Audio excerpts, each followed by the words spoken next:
You can nominate, you can just pass. Stephen doing it, okay? No, not really. Well, he's working. Yeah. Oh, I think he's looking for Bradford Forest. yeah, Stuff too. that's right, yeah.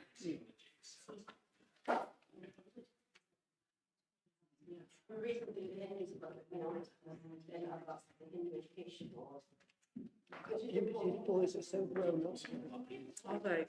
Oh, are they, isn't it? Just seem to be. Sorry? Yeah, first year, second year. No way. Oh my God. Wow. Right, so are we ready to kick off? Yeah. Apologise that you haven't finished your sandwich yet. I will have done. I'll just. Do you want a drink? No, I'm okay. Thanks.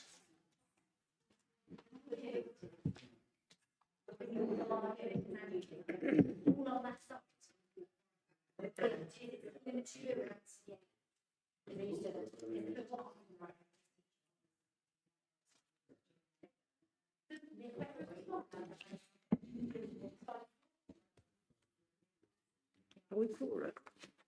Yeah, look at them all. No, we've got. So, good evening, everyone. We'll start and we'll kick off this meeting. First, we do have some new members attending, or some people visiting with the thought that they might. So, welcome to Michelle, who's you're the RE coordinator at Loddon Primary School. Okay, and you might be interested in joining Group C, but we'll see how that goes today. And we also have Anthony Hare, who is a possible Group A representing Quakers. Welcome to those. Apologies, I know we've received one from Stephen Newton, who can't be here tonight. Have there been any others?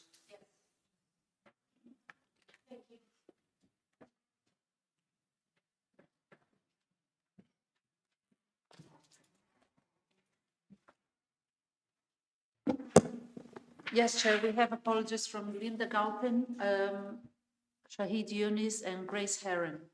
And Philip Theobald is hoping to make it, but if he doesn't, then he sends his apologies.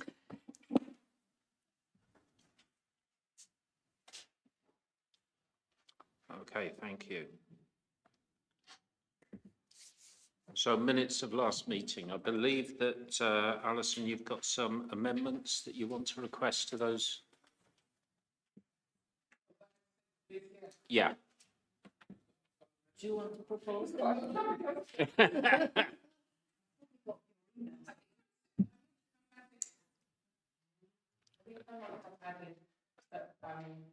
We asked Billy to draft a letter, didn't we, to go to... We did, yes. I think I suggested at the meeting, we all agreed that we should also ask our MPs to support our position to the government as well. Is that what it was? Yes, I found the email. The first item was about asking the leader, but also the MPs to object. Then you had the typo when early St. Peter's School is mentioned. Then you say in item 12, in response to a question, Emily Wadilov listed a name of key speakers and organizations that were used to run training sessions. You wanted a list of those in the minutes. Sorry, talking about everything else? Which item are we talking about? Shira, can you? Which item of the minutes are we talking So about? I'm just having a look at this email that was sent, item 12, page 11 of the agenda. I actually have the same question because we were meant to be sent the PowerPoint and the list of organizations and we didn't receive either. Okay. Sorry, just to clarify, the slides were sent out, but I'm happy to send them again. It's funny because Alison queried that as well, so I don't know if there was a problem with the email getting through, but they were sent out by Luciani, so I I can did a send them. search of emails and couldn't find it, so maybe because I searched for your name, I don't know, but okay, I will search again.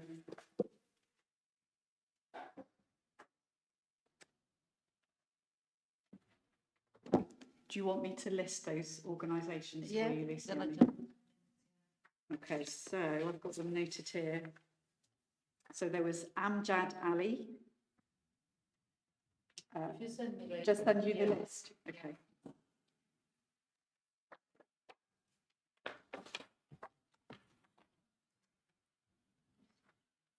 Okay, does anybody else have any comments on the minutes of the meeting? I have one comment. Actually was kind of surprised at what I saw in the minutes because it looks like our policy is to implement critical race theory.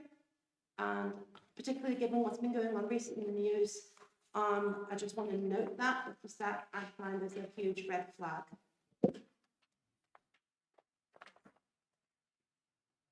Which page was that on, Julie? Well, it's talking about equity as opposed to equality, and making the equality of outcome as opposed to equality of opportunity. This is classic critical race theory, teaching unconscious racial bias and how to be actively anti-racist. Which page is it? On page 12 of the minutes. This sounds like it's straight out of a critical race theory handbook. And this sort of thing, I mean, it's fine as long as all children, or whatever background they are taught about their potential to be prejudiced, but that's not what that normally is. And just want to flag that as a matter of concern.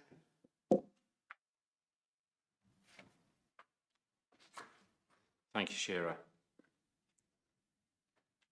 I said that was a presentation on the Borough Council's equality, diversity and inclusion policy, over which I don't think this meeting has a lot of control, but we note your concern. Okay, declaration of interests. Does anyone have a financial interest arising out of anything that we will be discussing tonight? I'll take that as a no. Okay, matters arising. Next steps for the Berkshire Sacre Hub. Ian, could you respond to that? Yeah, thank you, Chair. Yes, the the RE advisors across the borough are going to meet with the chairs and vice chairs of the Sacres at the end of this month to discuss the future of those. So Katie, myself and Bill will be meeting with the chairs and vice chairs of the 5 Sacres in the Pan Berkshire, the Sacres across the Pan Berkshire hub to discuss re-establishment. So we can report on that at our next Sacre meeting in the new academic year.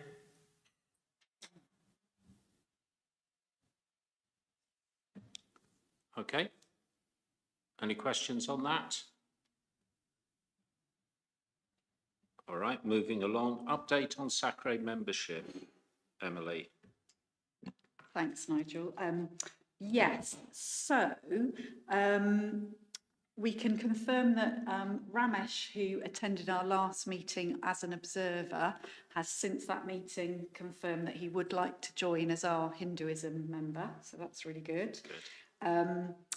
Grace Heron, who sent her apologies for today, is a new member on Group C. She is a teacher at Wangels Secondary School. We've obviously got Anthony here today, who may want to join Group A as a Christian other than Church of England member representing Quakers. So that leaves us with 3 vacancies on Group A. So we still have another vacancy for Christian other than C of E, and we've talked about potentially it would be good to have a Roman Catholic member. And I was going to ask Philip if he had an update because he was following up a lead on that, but I'll contact him outside the meeting to check on that. Luciani has contacted Buddhist and Sikh organisations, but I'm assuming, Luciani, that we haven't had any responses. So I did have a thought that we have a weekly newsletter that's sent out to all employees of WBC. So potentially I could put some information in that about the fact that we've got these 2 vacancies and see if that leads to anything. We've got another vacancy on Group C. So even though we've got Grace joining, we still have another vacancy. And obviously we've got Michelle here today who might be interested. And there's also a teacher at St Crispin Secondary School who might be interested. So, yeah, so that one I think will be filled. So it's really just the 3 on Group A that we really need to try to fill. Yeah, okay. So that's good, and there is some progress there. And then we need just to make sure that when people join us, that they get integrated properly within the group. And, you know, I've been reminded that with new faith representatives, the idea is that a teacher member from Group C will invite them along to their school to observe an REE lesson and collective worship. So it would be good to have someone inviting Ramesh along, and it's a shame that he's not here tonight. But oh, he's online. Wonderful, wonderful. Thank you. I'm here. So if anyone would like to invite Ramesh along to an RE lesson, He's most welcome to come to Shinfield. okay, Ramesh, did you hear that? You're invited to Shinfield. If you want to organise that and arrange some suitably convenient time, we can assist with that. Sure, I'll reach out and let you know. Well, at the moment I work at Canary Wharf, so that's why I'm on an online call. But I'd love to come and attend one of the RE lessons, sessions in school. Yes. Wonderful. Okay, so we'll try and get that sorted out for you. Sure. Thank you. I've been on the Sacre for years. I was never invited to do it. I think a lot of us were never invited.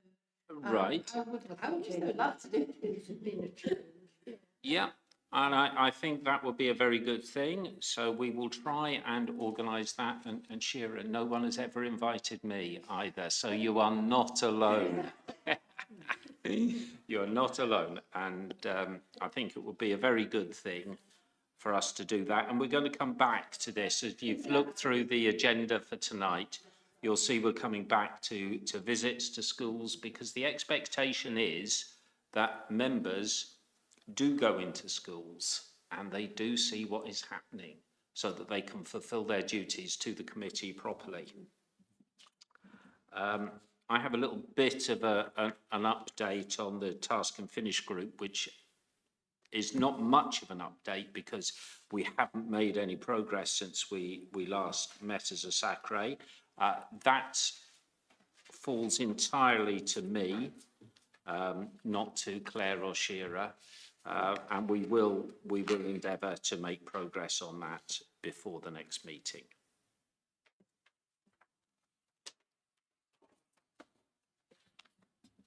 Okay. And resource providers to present at the Sacre meeting.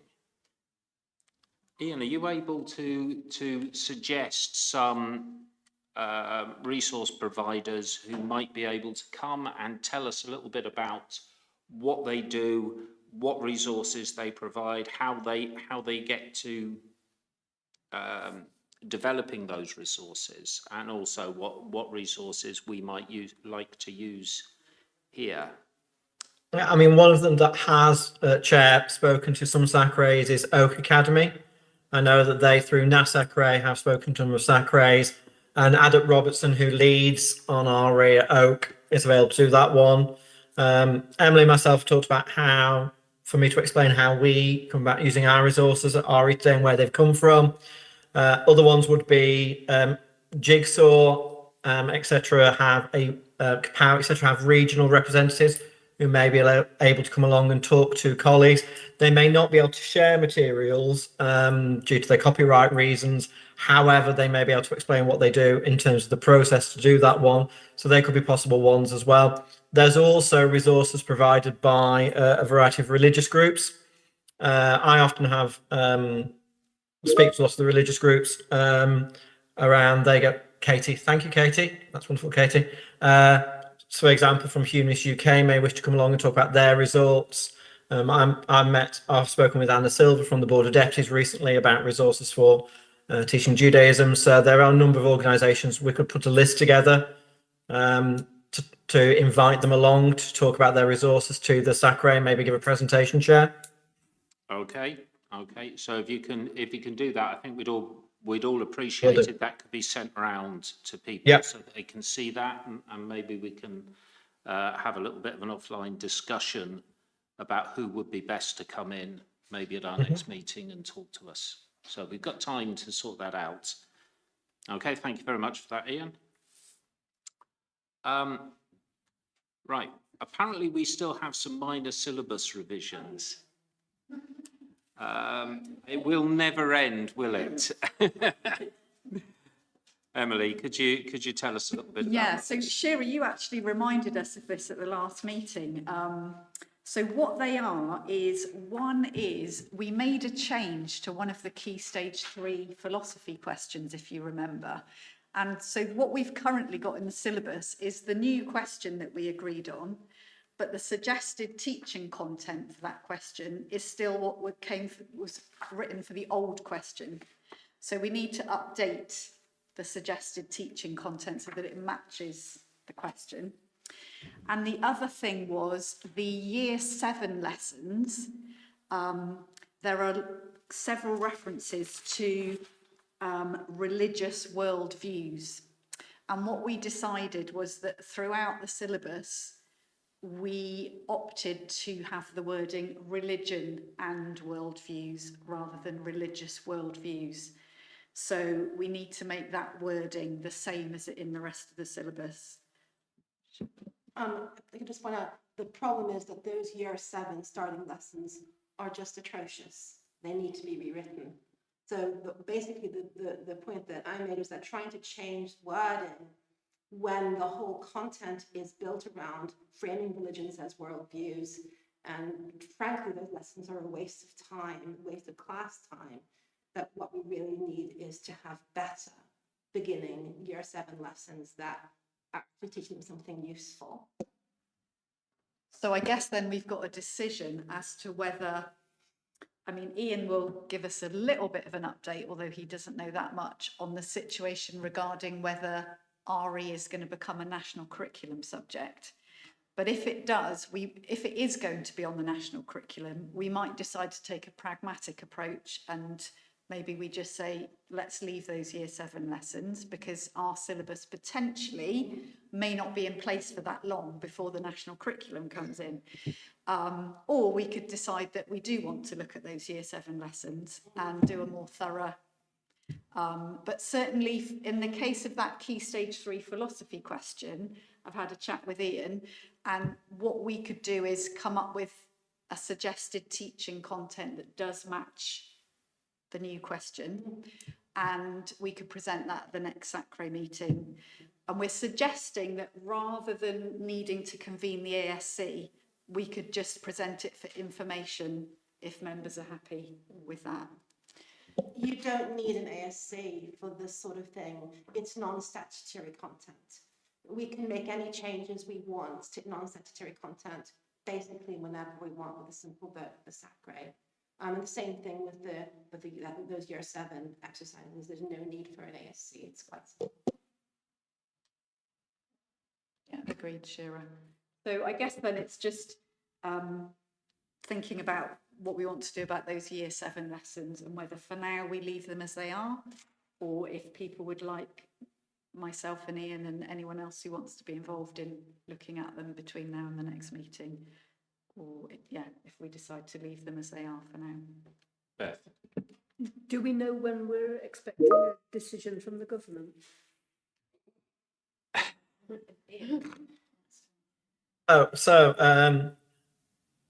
The National Curriculum Programme of Study has been presented to Bridget Phillipson. It was taken to the DFE on the 26th of March this year.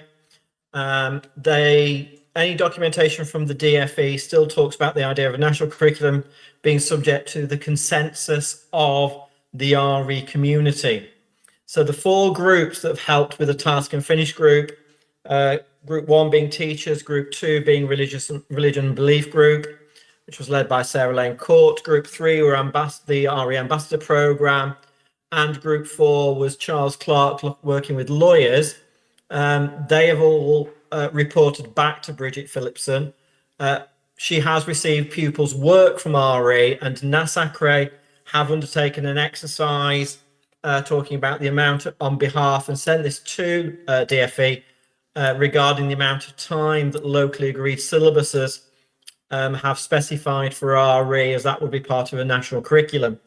When Katie and I, nice to have Katie there as well, were in Liverpool the other day at the Sacre conference, Deborah Weston, who is the research officer for NATRE, mentioned the fact that actually it will require a change in law, but Group 4, which was led by Charles Clark, the previous Home Secretary and Education Secretary, had been looking at what legal changes need to be made. So we are expecting a decision from the DFE.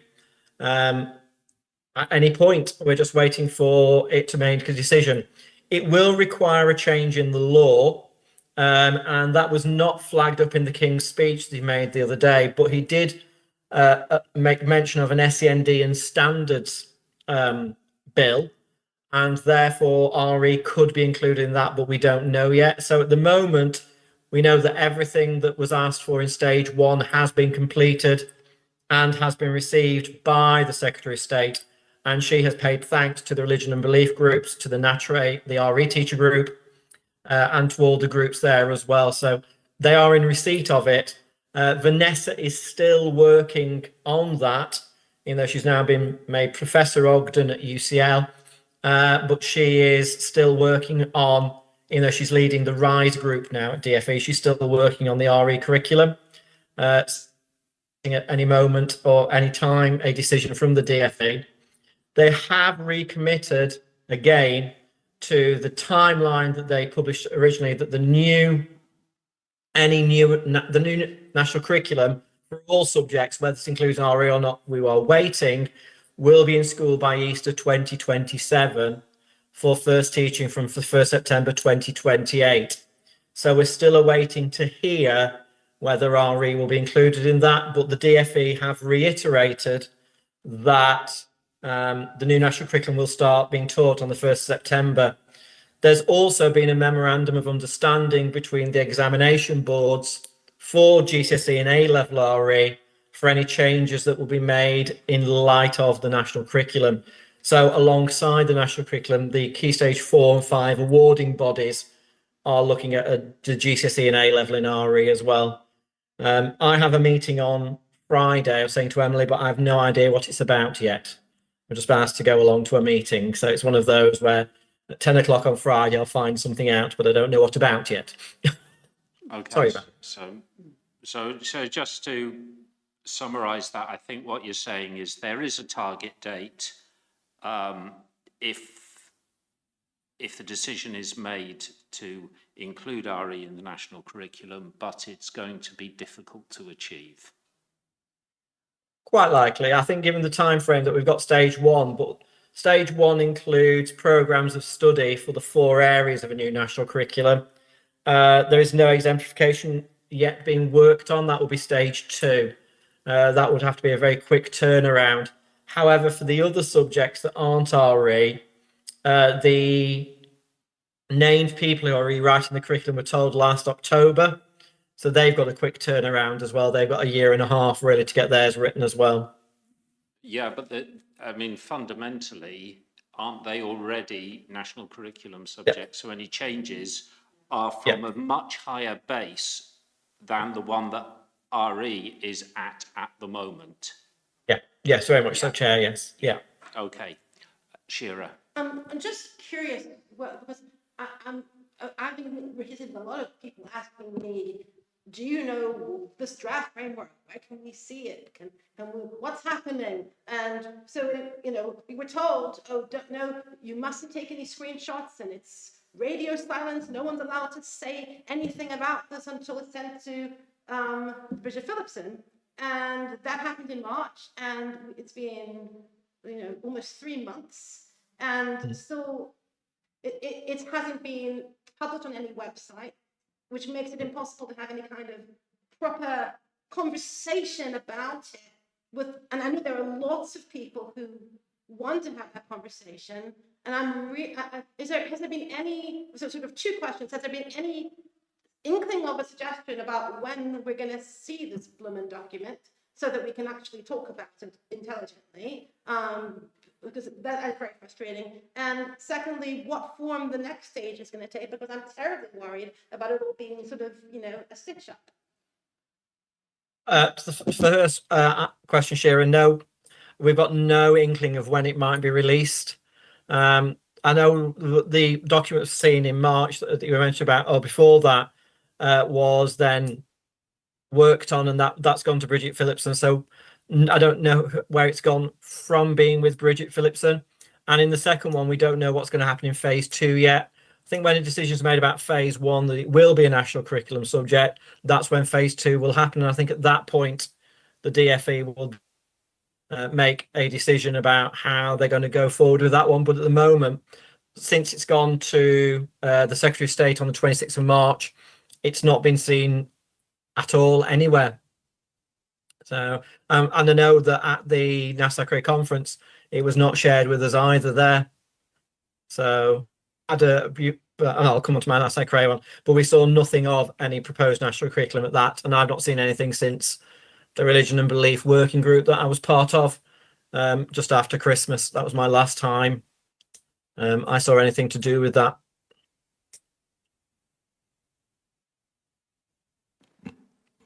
Okay, thank you, Ian. So when we come into this minor syllabus revisions, which is where we were in the discussion, I think what we can take from what Ian is saying is that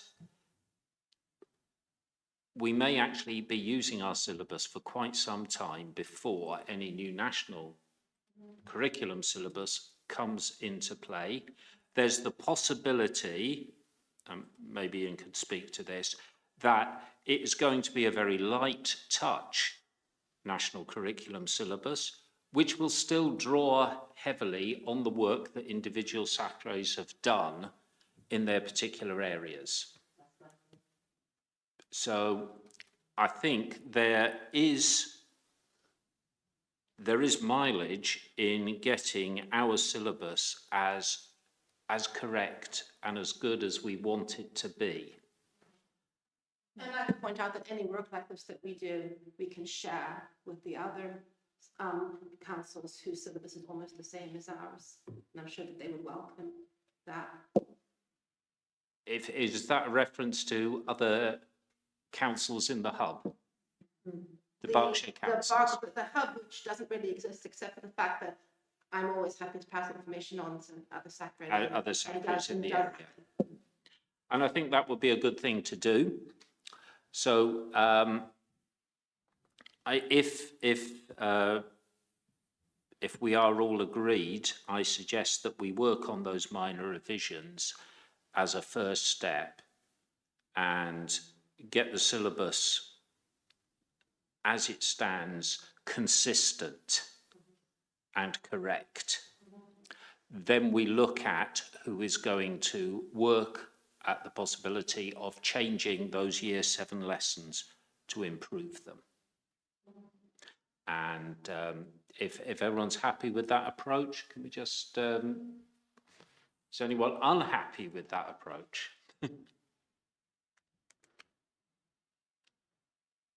No. I just think there's a lot of work already being done. I think it'd be worth waiting until we've got a national curriculum decision, because, you know, I know that the Sacre, the agreed syllabus is a very useful document for schools, and I know it needs to be as complete and as accurate as possible. My concern is that it's an awful, you know, potentially more work, which schools may not actually take on board. If it's actual statutory content, then fair enough. But if it's not statutory content, then schools have a choice about what they deliver anyway. You know, I think it'd be good to hear from our secondary colleagues what they think. Emily? I was just going to respond to Katie's comment by saying, I think if we take the minor revisions first, so the suggested content for that Key Stage 3 question and the wording change to the Year 7, those are quite quick and easy to do. The bigger piece of work would be a complete rewrite of the Year 7 lessons, which we could potentially delay until we know about a national curriculum. That would be one approach we could take.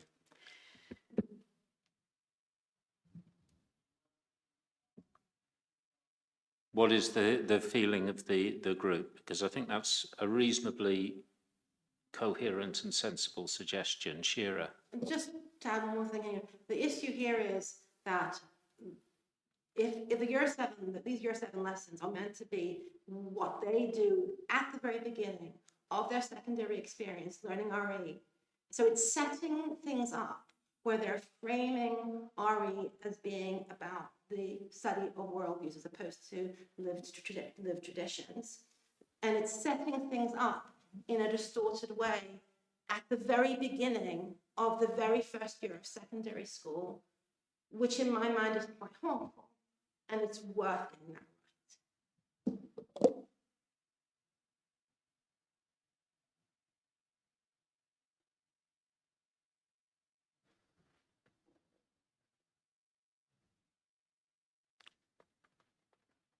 Given that this is... Oh, Sarah. Yeah. Sarah, would you like to... You're on mute at the moment. I thought I'd say something being secondary. Nobody else has spoken. The thing you've got to remember is that you might hope that it was being implemented for this upcoming September, but of course, we've all got time till January 2027 to implement it. So, or any changes. So it could well be that, you know, schools decide to wait and themselves find out if it's going to be national curriculum before they do any major changes. So I think Emily's idea of the light touch first seems a good idea, so that everybody can come together all, you know, as one and go forward, rather than piecemeal across the board.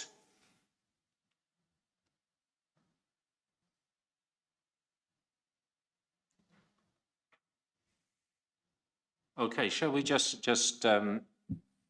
I'll formally propose that is what we do, that we make the minor revisions and move to a consistent syllabus document now, and wait until the national curriculum decision is made before we look at possible revisions to the Year 7 lessons. So all those in favour of doing that?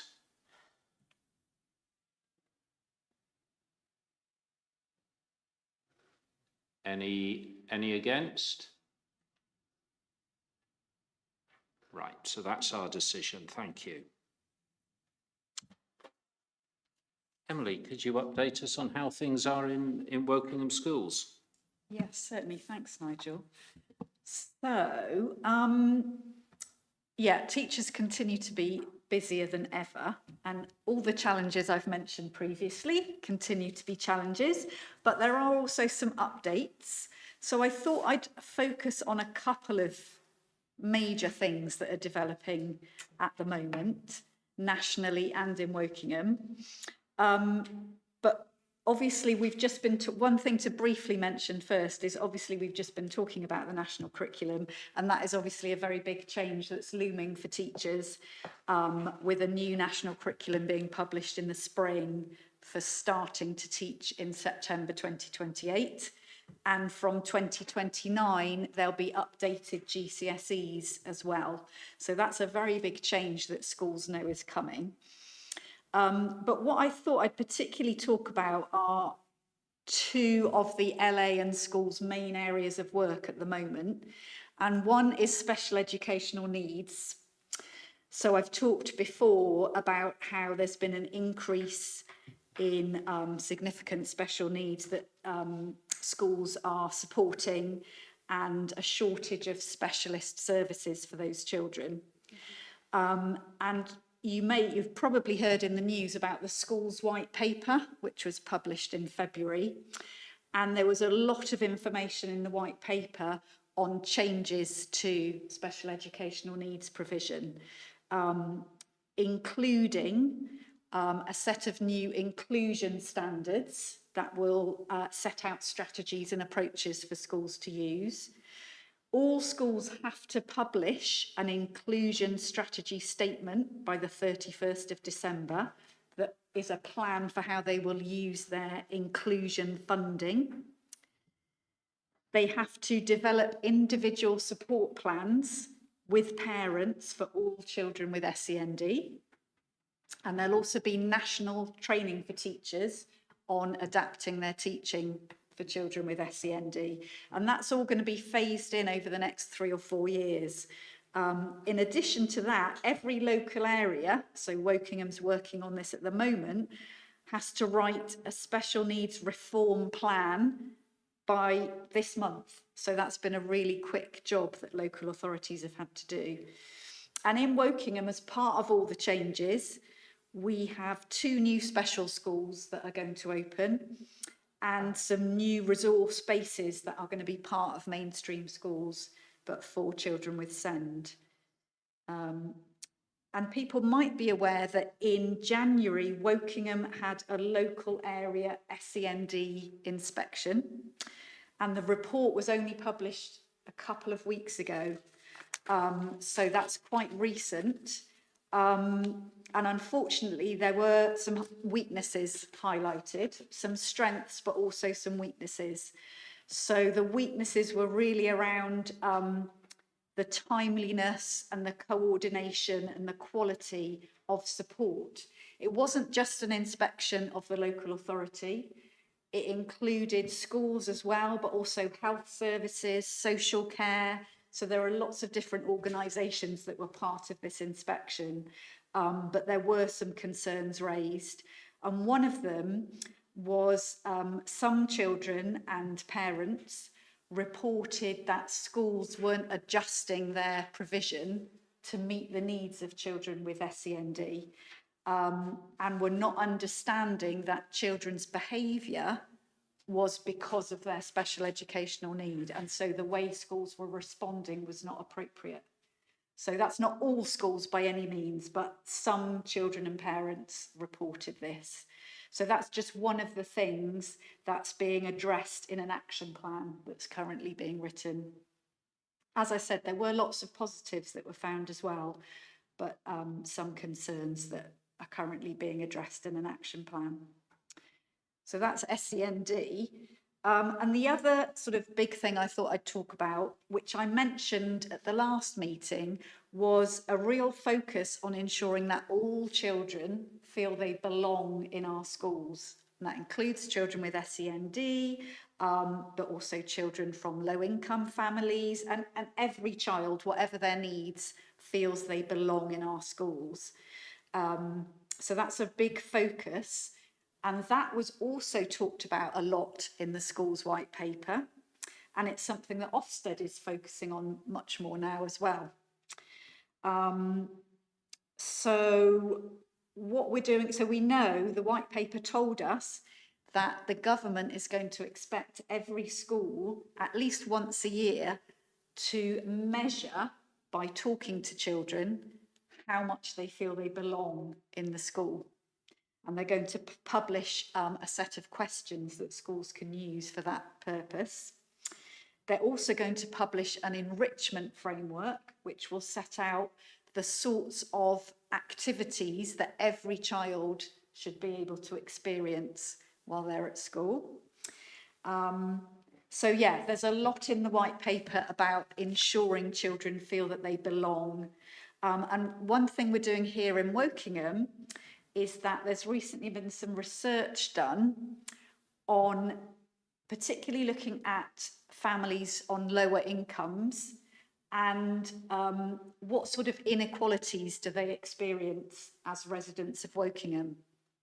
And this was, the research consisted of interviews with lots of different organisations who work with children. And the report is going to be published in the next couple of weeks. But one thing that came out probably the most strongly is a problem of stigma. And because Wokingham has a lot of families that are better off, those that are not so well off are very conscious often of feeling different from the majority. And that can be a hindrance to them stepping forward and asking for help, accessing help that's available.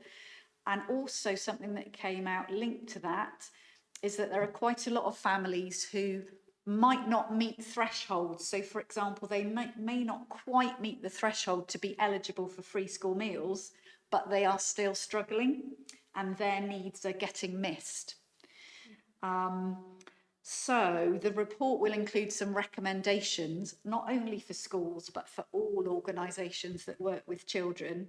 And one of them will be around a real focus on belonging and ensuring that those children from low income families and children with SEND and all children really feel that they do belong and they don't experience that feeling of difference and stigma. So the LA is going to be writing with schools a belonging strategy, which will include how we're going to measure whether children and parents feel they belong in our schools. Yeah, so that's what I thought. Oh, and one key thing that's happening as a result of that report is we're hoping to introduce in the borough, well, we are going to introduce in the borough, automatic enrolment for free school meals. So whereas at the moment a family has to apply for free school meals if they think they might be eligible, what will happen in the future is that using data that we already have about family income and benefits, families will automatically be given free school meals and they have the choice to opt out, but they will automatically be opted in with the hope that that will get more children getting those free meals who should be getting them. Because I think, well, it's estimated that a lot of children currently in the borough are missing out when they could be getting free school meals. Of course, those children should be getting pupil premium, which is part of free school meals. And since there's a universal offer at Key Stage 1 of free school meals, schools often miss those families applying and getting pupil premium for children that it would be really useful for. So I think if everybody that you knew about was enrolled for pupil premium, that would certainly make a big difference. Yeah, exactly. It's estimated that there's a lot of pupil premium funding that schools are missing out on because of these children that aren't signed up for free school meals. No, because everybody gets free school meal in Key Stage 1, then you're not haven't got that information necessarily.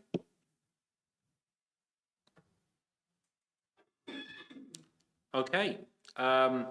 Ian, would you like to take us through the updates from the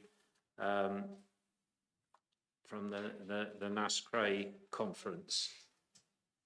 Yep, thank you. Yeah, so the Sacre conference was held on the 18th of May in Liverpool. There were 131 Sacres represented of the 151 in the country.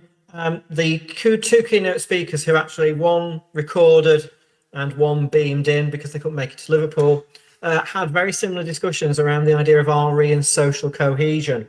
And Luciani, thank you for sending out the paper produced by Natre, relating towards a confident, cohesive society. The focus was really related around about the role of Sacres in supporting social cohesion. And it's very interesting, this came across quite clearly at the conference, that the Ministry of Housing, Local Government and Communities is really looking at how Sacres are supporting social cohesion. And Professor Ogden's keynote speech was around how RE can support, as she talked about, children as leaders going into the future, that being engaged with members of religious communities and people of non-religious worldviews is really helping children to understand, to talk and to liaise with people. That actually the power of RE through visits and visitors is really key to ensuring, thank you for that, is key to ensuring that children understand and develop the skills to be able to explore their own belief systems, and also to engage with people with belief systems that are different from their own. So Vanessa really talked about the importance of RE as a tool, and she really mentioned, and I will just bring it up, sorry, I've just got my notes here. She really brought up the idea that actually it's an academic subject, and RE is an academic subject, but actually the idea is it has a much more powerful element to draw children into understanding the world in which they live. And it really became clear in things around the idea of the subject's interface with the lived experience was a phrase that was used a lot, and the children being leaders of the future, that children need to see the lived experience to understand why people are doing what they do. And she talked about her own experience in London, in Tower Hamlets, where she taught around how, working with the girls at her school, it was really key to get children to speak to people they would not normally speak to from different religions and non-religious worldviews, to draw that through in that element. And the idea there that schools become change organisers in order to support children's role in a more diverse society. And the idea there was that RE was the perfect tool to do that one. And she actually talked about, therefore, in relation to spiritual, moral, social and cultural development, which has been around for a very long time. And we used to have very specific comments in reports around that one. But the idea is that children can use RE to understand their own evolving belief systems and their own, she called it their life stance.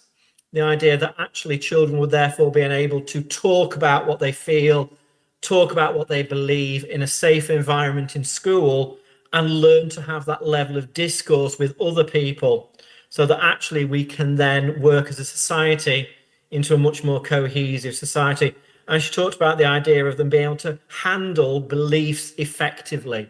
They can talk about those, but relating that to then challenging prejudice and discrimination and challenging misinformation about those areas as well.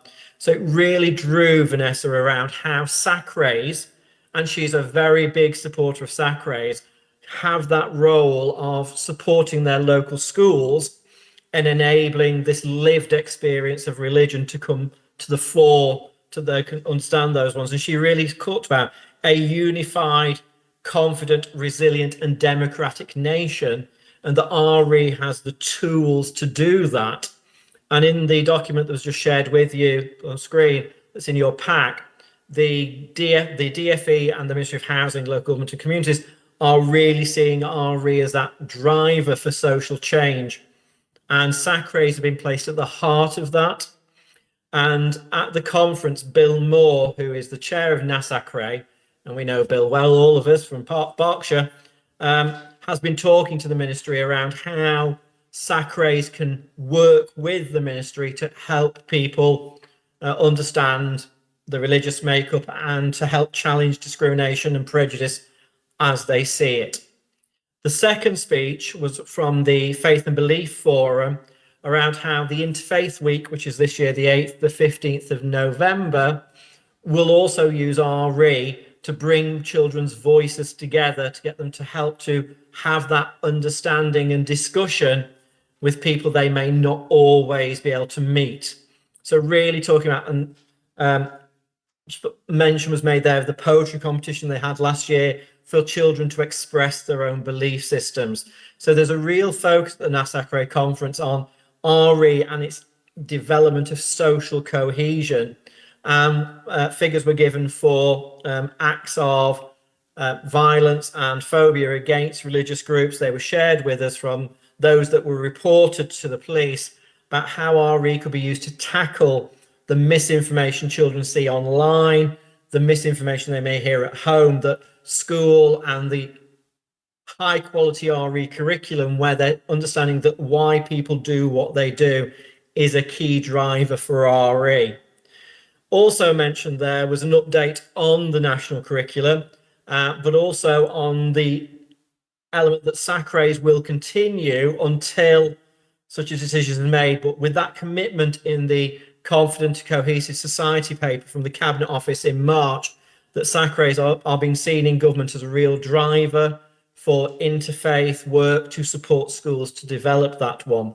And also within the pack that was shared with us at the event is a document for new members of Sacres, in particular written for Committee D members, on what a Sacre is, how a Sacre can be developed further. So really drawing out how Sacres and RE in schools are drivers for social cohesion moving forward. And that was alongside, and I was talking to colleagues there around Jewish Culture Month, which finishes on the 16th of June, how that's been a driver to help people understand the important role and impact that the Jewish communities had on Britain and the society we have today. Sharing as well at that event and within the report the idea of the work that Sacres and how Sacres can support Interfaith Week through the Faith and Belief Forum.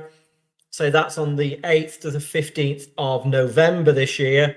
The RE organisations, so NATRE, RE Today, NASACRE, have been asked with other organisations to provide free materials to schools to talk about what it is to be a person of faith or to be a person of a non-religious worldview. So that's something that's really key coming up. NASACRE have also mentioned at the event they're changing the format of the annual report that I do with Emily for Wokingham Sacre. So the management group, the governors of NASACRE have been working with the ministry to alter the format of the report. So hopefully we'll be seeing that soon so we can get that out there.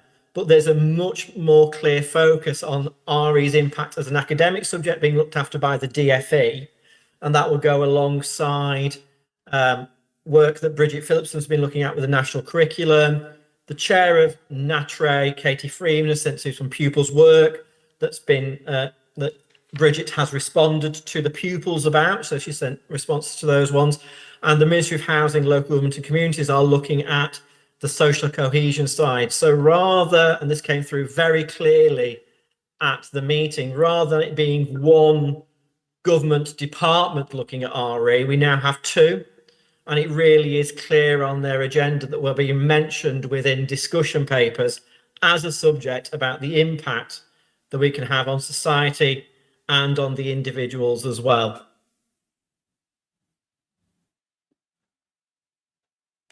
But hopefully that was. Yeah, Shira, you. And just a request, one of these pictures from NASACRE, the resolution very poor in the minutes. Can you just give us a hyperlink to the original images? And also please send around those PowerPoint slides because they were not, I did not get them. Yeah, I'll make sure that I will send through to Luciani the hyperlinks to both of those documents from NASACRE and NATRE for you, Shira. Yes, no problem.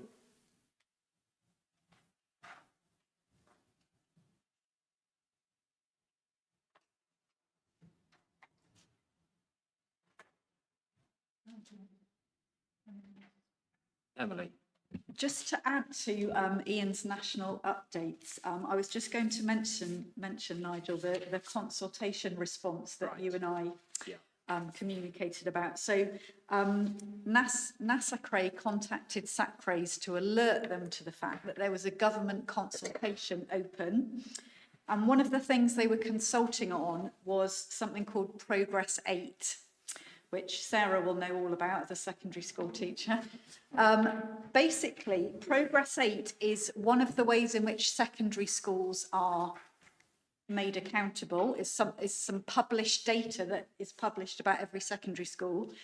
And it's based on how much progress students make in 8 of their GCSE subjects. As things stand at the moment, RE is not one of those 8 subjects. And the implications for that, of course, is that schools tend to prioritise the subjects that are included in Progress 8 because they know that's going to be something they're judged on. Now, the government has said that in the new national curriculum, RE will be included in Progress 8, which is great. And you can see this handout I've given you with these coloured blobs on it. So the 8 subjects are going to be English, maths, science counts for 2, and then 2 come under the heading of breadth. And you can see those 3 bullet points near the top of the handout. In the breadth section, they're going to be 3 categories. The first one being humanities, which includes RE. So students have to choose 2 of their GCSEs from those 3 categories. Now, what this consultation was on is one thing they were asking about was, should we also include an additional a category for science, as well as the 2 that it's already got, which obviously would minimise the impact of including RE in humanities and arts and languages. So Sacre were encouraging Sacres and teachers to respond with their views on that. So Nature wrote a response, which they shared with us, and their main point was that we'd be prioritising science, technology, engineering and maths subjects at the expense of a balanced curriculum. So Nigel and I had some communication, and Nigel said he'd like me to draft a response on behalf of our Sacre. So what you've got in the rest of the handout, where it says question 11, that was the question we had to answer. And you've got the response that I drafted in communication with Ian. And basically it's along the same lines as what Nature have said, that it would narrow the curriculum if they included an extra, sorry, Shira, that's in this additional handout. So at the bottom where it says question 11, bottom of page 1, then the page 2 and 3 is our response as a Sacre. So apologies that I couldn't check this with you, but we had a very tight turnaround in order to send it off before the deadline. So you sent it off already? So it's already gone. That's fine by me. We had to meet the deadline. And yeah, you know, just as those who don't know, I'm an electrical engineer. I'm really keen on having people understand science, technology, engineering, mathematics as well. But, you know, this is a suggestion which has limited merit. And, you know, and I work with a lot of engineers whose focus is just too narrow. And engineers have to appreciate that they are part of a wider society and that what they do influences a lot of other things. And this is the sort of thing which will help that.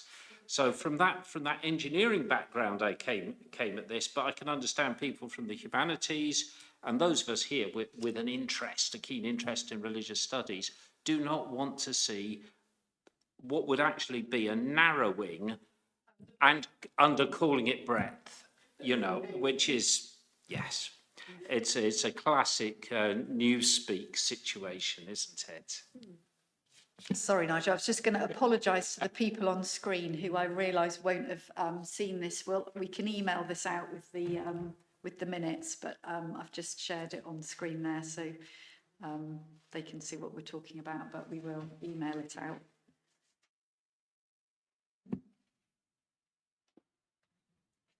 Okay, so apologies for not having consulted widely on that. As Emily said, it was we had something like 5 days to do the turnaround on this.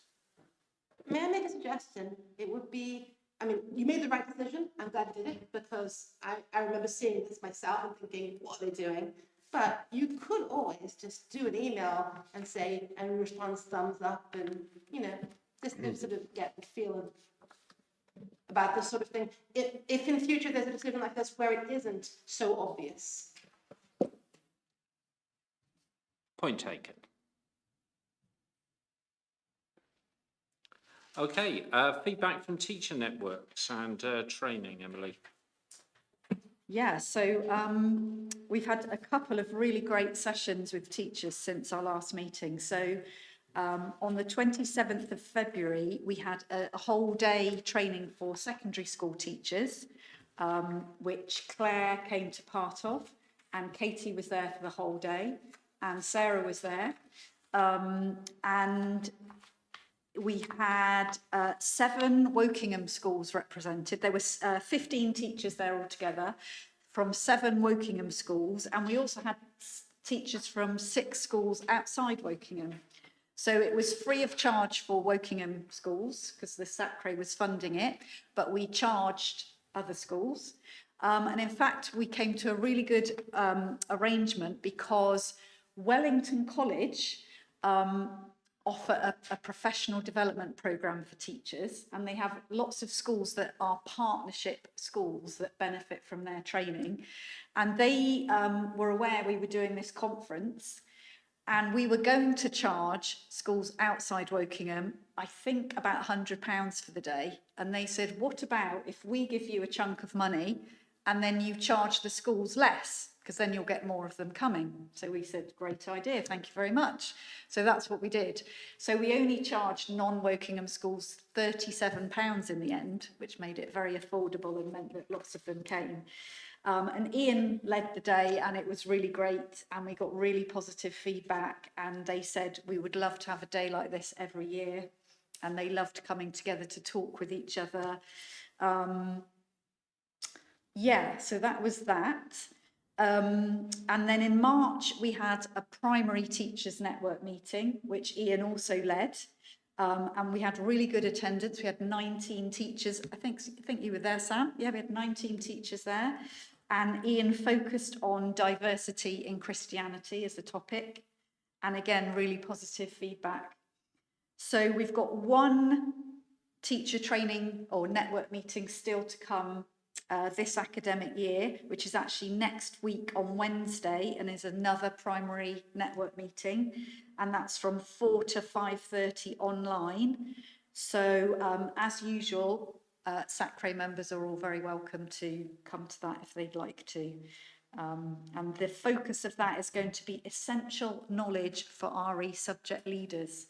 So yes, lots of hot topics to talk about at the moment. So yes, so I don't know if anyone who was at either of those, Sam or Sarah, wants to add, or Katie or Claire wants to add anything, but that's my Ian.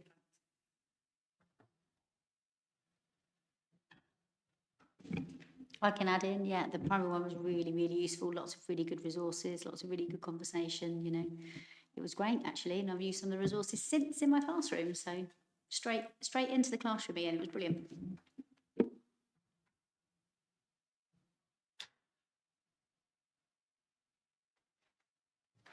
Could you send the online link for that training round to all of us next week? Yeah, thank you.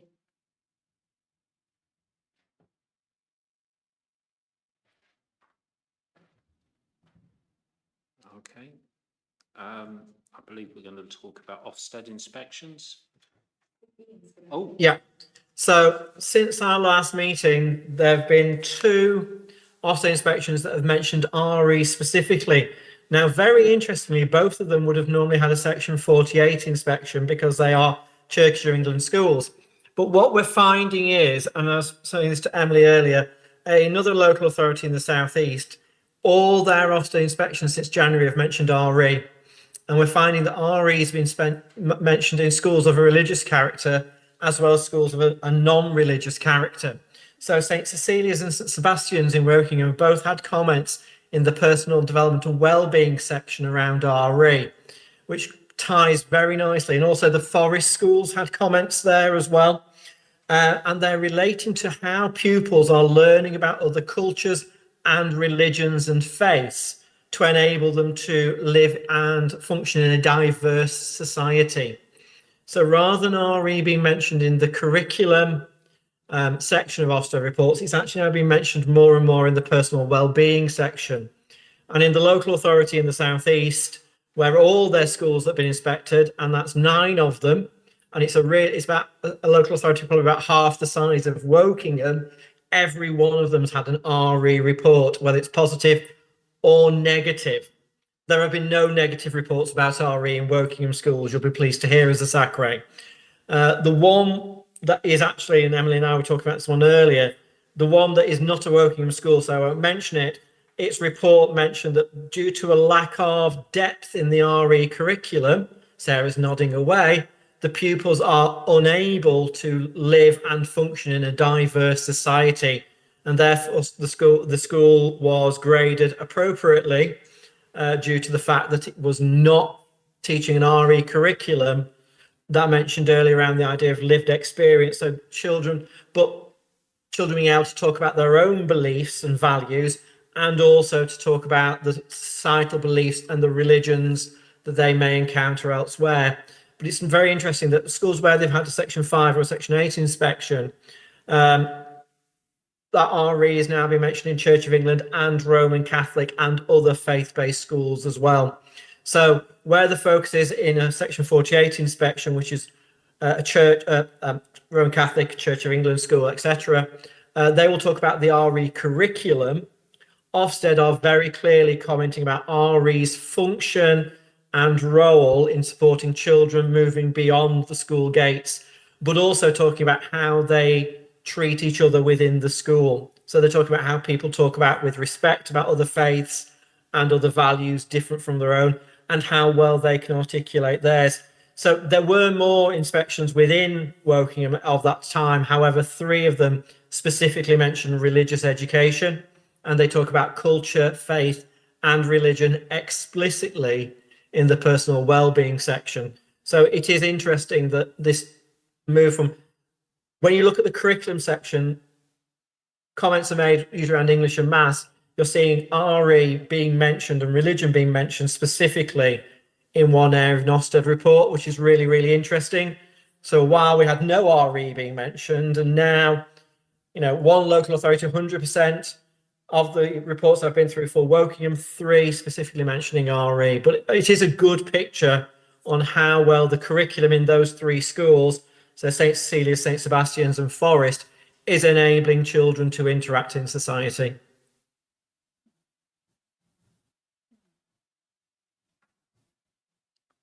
Emily. I was just going to update members, Nigel, on we've mentioned at our meetings before that not this academic year, but last academic year, there was a concern raised by an Ofsted inspection of one of our secondary schools that identified that if students didn't take RE GCSE, in Key Stage 4, they were not being taught RE. So I just wanted to update on actions around that. So the school is now part of a new trust, new head teacher, and an awful lot has changed at the school. My manager met with the new head teacher in February and did mention to him as one of the things on the agenda for the meeting that the Sacre were aware of this Ofsted finding, and also made sure the head teacher knew about the secondary teachers training day, which was just about to happen. And my manager said, it'd be really great if your head of RE could come to that training day, which they did. And the teacher who came said she found it extremely useful. And I've followed up with her since, just to say, let us know if we can offer any support, and also to recommend that she works together with the head of RS from Brackenhale in Bracknell, because they're part of the same trust, and that teacher also came to our training day, and they've got very well established RE provision at Brackenhale, I think. So hopefully we will see things change and develop. Obviously we can monitor that, but that's the current situation. Okay, thank you.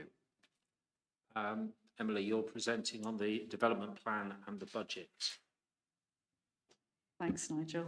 So hopefully everyone's got those in their pack. So if I maybe talk first, let me just find what page it's on, about the budget update for the end of the last financial year. So this starts on page 29 and goes over to page 30.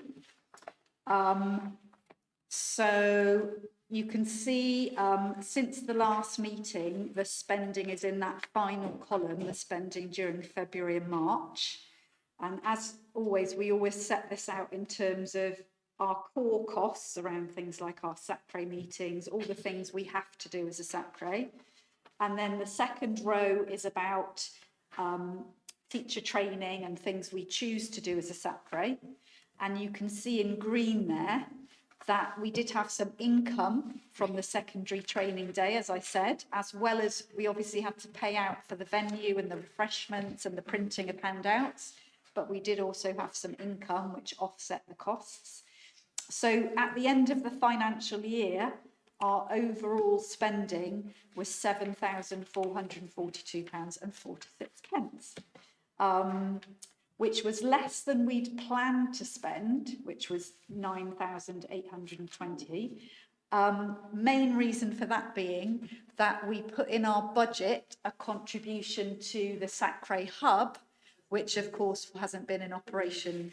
Can I just ask how much that was, the planned spending? Was it 2,000 or 200 or £2? It was 900 was the amount we actually used to give every year, but then also we used to factor in time for RRE advisor to go to hub meetings. Right. So it's because it's I can't understand the figure there because it's Yes. it's a misprint. So the 2,000 is made up of the 900 that we gave to the hub, Yeah. plus 2 days of RE advisor time, which adds up to £1,100. Right. So that should read 2,000. Yes, that should read 2,000. It should read 2,000, and that is almost entirely the underspend that we have. Yeah. Yes. Thank you for pointing that out. So then probably it makes sense if I go on to the development plan, the action plan for the the financial year we are now in that we've recently started, which is on page 25. And this is just a draft at the moment because I haven't presented it to the Sacre yet. But this is based on our normal work that we do every year. So the first few rows, section A is our core business as a Sacre. So to make sure we fill membership vacancies, to attend termly Sacre meetings, for Sacre members to come to our teacher network meetings and training, and also to visit schools, which we're going to be talking about shortly, to write our Sacre annual report. Number 5 over the page is to review our action plan at each meeting and subscribe to NASACRE and attend the NASACRE conference every year, which Ian obviously has recently done. Section B is our support for teachers. And what we did last year, which seemed to work really well, is we had 3 primary network meetings, 1 each term. And those were all online last year. And they're either delivered by Ian or Ian's colleagues, who all have various particular specialisms. We had our full day training for secondary teachers, which seemed to work really well. And we had a half day training for primary subject leaders who were new to being subject leaders. So I'm proposing that we have a similar model this coming year. And then finally, of course, the section C is very much draft because we don't know what's going to happen with the hub yet. But I've just written there, contribute to re-establishing the hub during the coming year. So I'm very open to any suggestions of amendments and additions to that. Can I just ask, are we running behind on this? Because it feels quite unusual to be considering a plan from April in June? Do we not normally consider this at an earlier meeting? Well, So that we talk about the plan before it starts? what I said at the last meeting, yeah, good point, Alison. What I said at the last meeting was I'm going to be writing the action plan. I'm going to draw up something that will look almost identical to this year's plan. Does anyone have anything different they want me to put in? And no one said anything. So hence it looks as it does. But yeah, I take your point. The thing that I'm interested in is knowing how well we are doing on keeping to our action plan, and particularly around A3, core business, Sacre member attendance at teacher network meetings and training events and visits to local schools. All right, I am very aware that I have not visited a local school.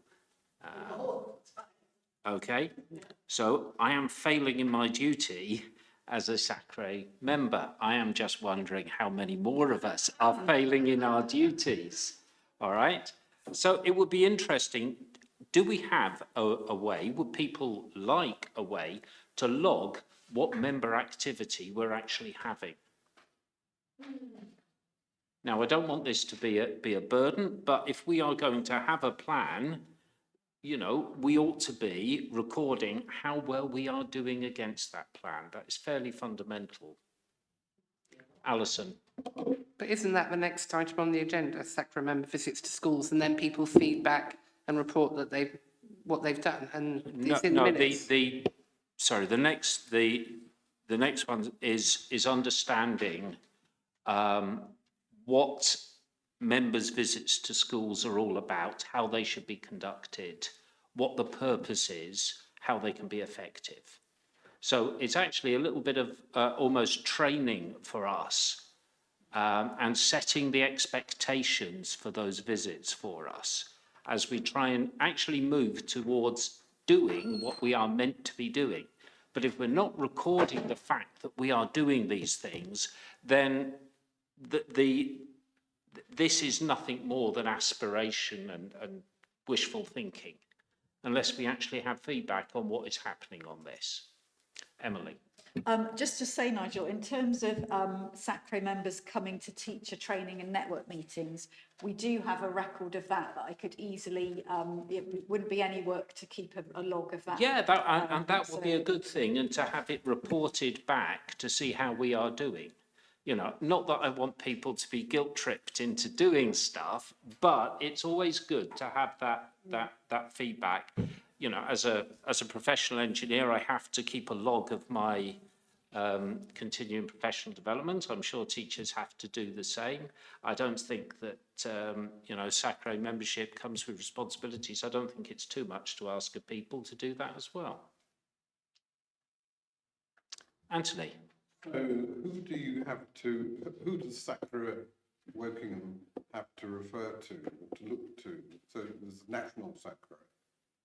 And are there any, you know, I mean, who do you look to, for example? Emily? I was just going to mention the annual report. So every Sacre, one of the statutory things we have to do is write an annual report every year, which would report against our action plan. And we have to submit that to, well, at the moment, it has been the Department for Education as well as Sacre. And Sacre do a summary of all the annual reports that they receive. So that's one way that we're accountable, if you like. Yeah. But it would be fair to say that our reports are qualitative rather than quantitative. And maybe that ought to change a little.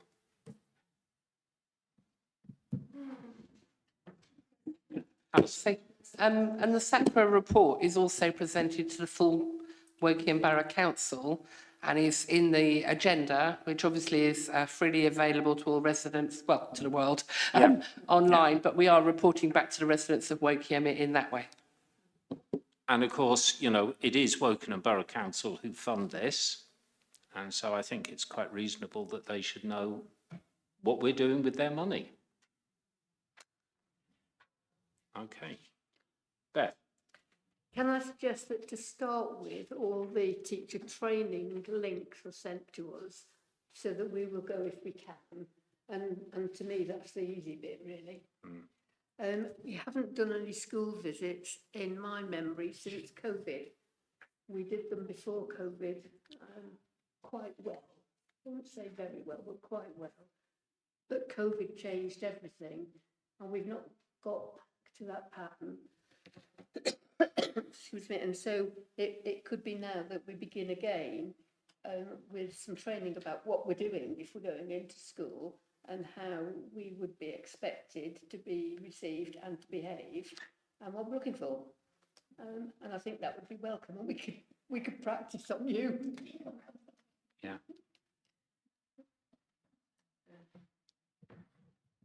Okay, thank you, Beth. Sorry, Nigel, just to add that on page 31, there's a draft budget plan for the year to go with that action plan, which is, I don't think there'll be any surprises for people. It looks very much the same as this year's. I've put in italics all the figures about the Sacre Hub in the bottom few rows there, because obviously we don't know what costs are going to be. I guess at the meeting on the 29th of June, one thing that might be discussed is how is the hub going to be funded and what will the contribution from every Sacre be. But that's all to be decided.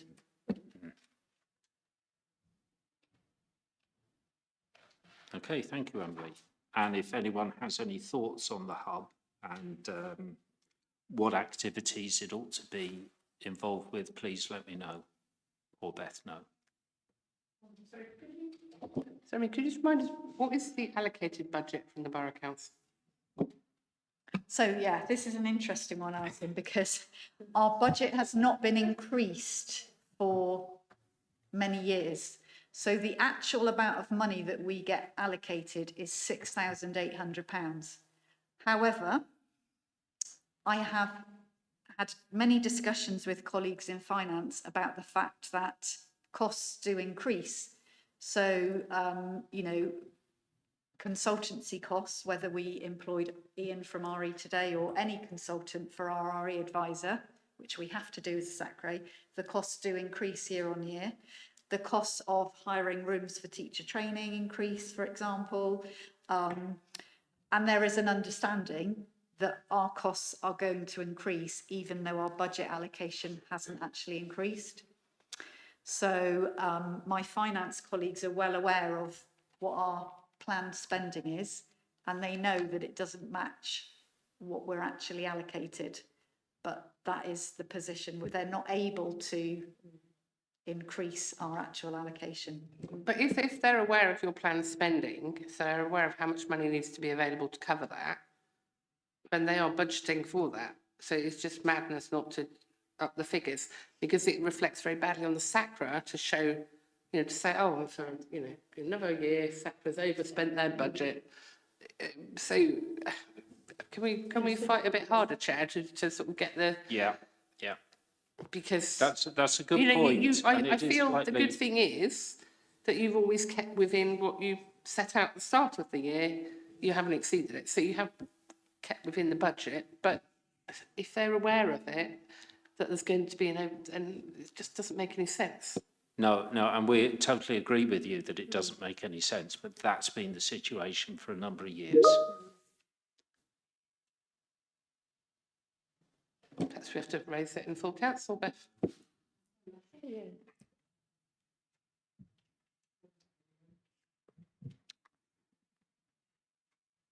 Okay, so visits to schools.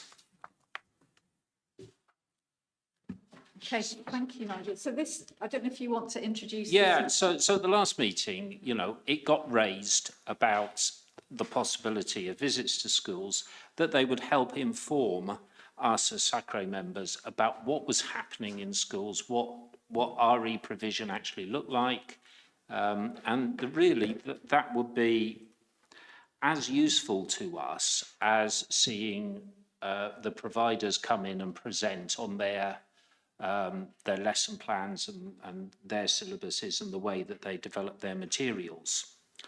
But of course, we had some discussion, and I think there was some concern that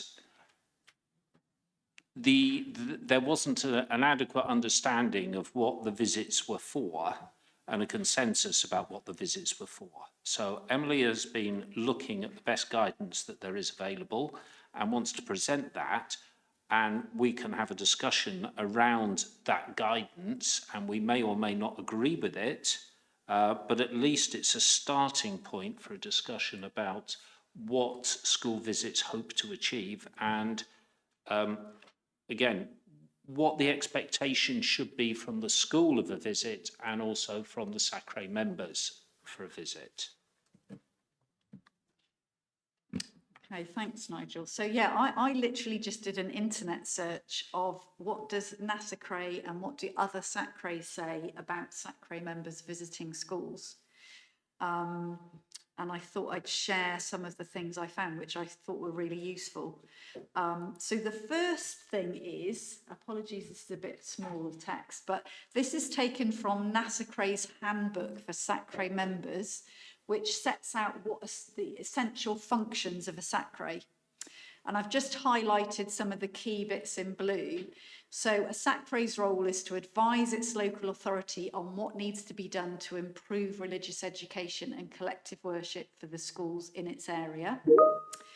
A Sacre should monitor the provision and quality of RE taught according to the syllabus, provide advice and support on the effective teaching of RE, and then further down, what else can a Sacre do? Monitor schools' provision for RE and collective worship, as well as pupils' spiritual, moral, social and cultural development, advise the LA on the provision of training for teachers. And I've highlighted a couple of bits in bold there that I thought are most relevant if we're thinking about visiting schools. So provide advice and support on the effective teaching of RE, and advise the LA on the provision of RE training for teachers. Because I think one thing I think we can learn from school visits is what kind of training would teachers find helpful, basically. So, yeah. What I was also thinking about was, in addition to school visits, what are the other ways, given that Sacres do have this monitoring role, what are the other ways, in addition to school visits, that Sacres can find out what's going on in schools? So obviously, Ian's just been talking about Ofsted inspection reports, which for quite a while hardly ever mentioned RE, but it sounds as though under this new Ofsted inspection toolkit, RE is being mentioned much more often, which is helpful for us as a Sacre. We obviously look every year at GCSE and A-level RS outcomes for the borough, so that's another bit of data we have. We also look at the DFE's school workforce survey every year, which tells us what percentage of time is spent on the teaching of RE in our schools in Wokingham. And then, of course, we've just been mentioning that Sacre members can come to our teacher training.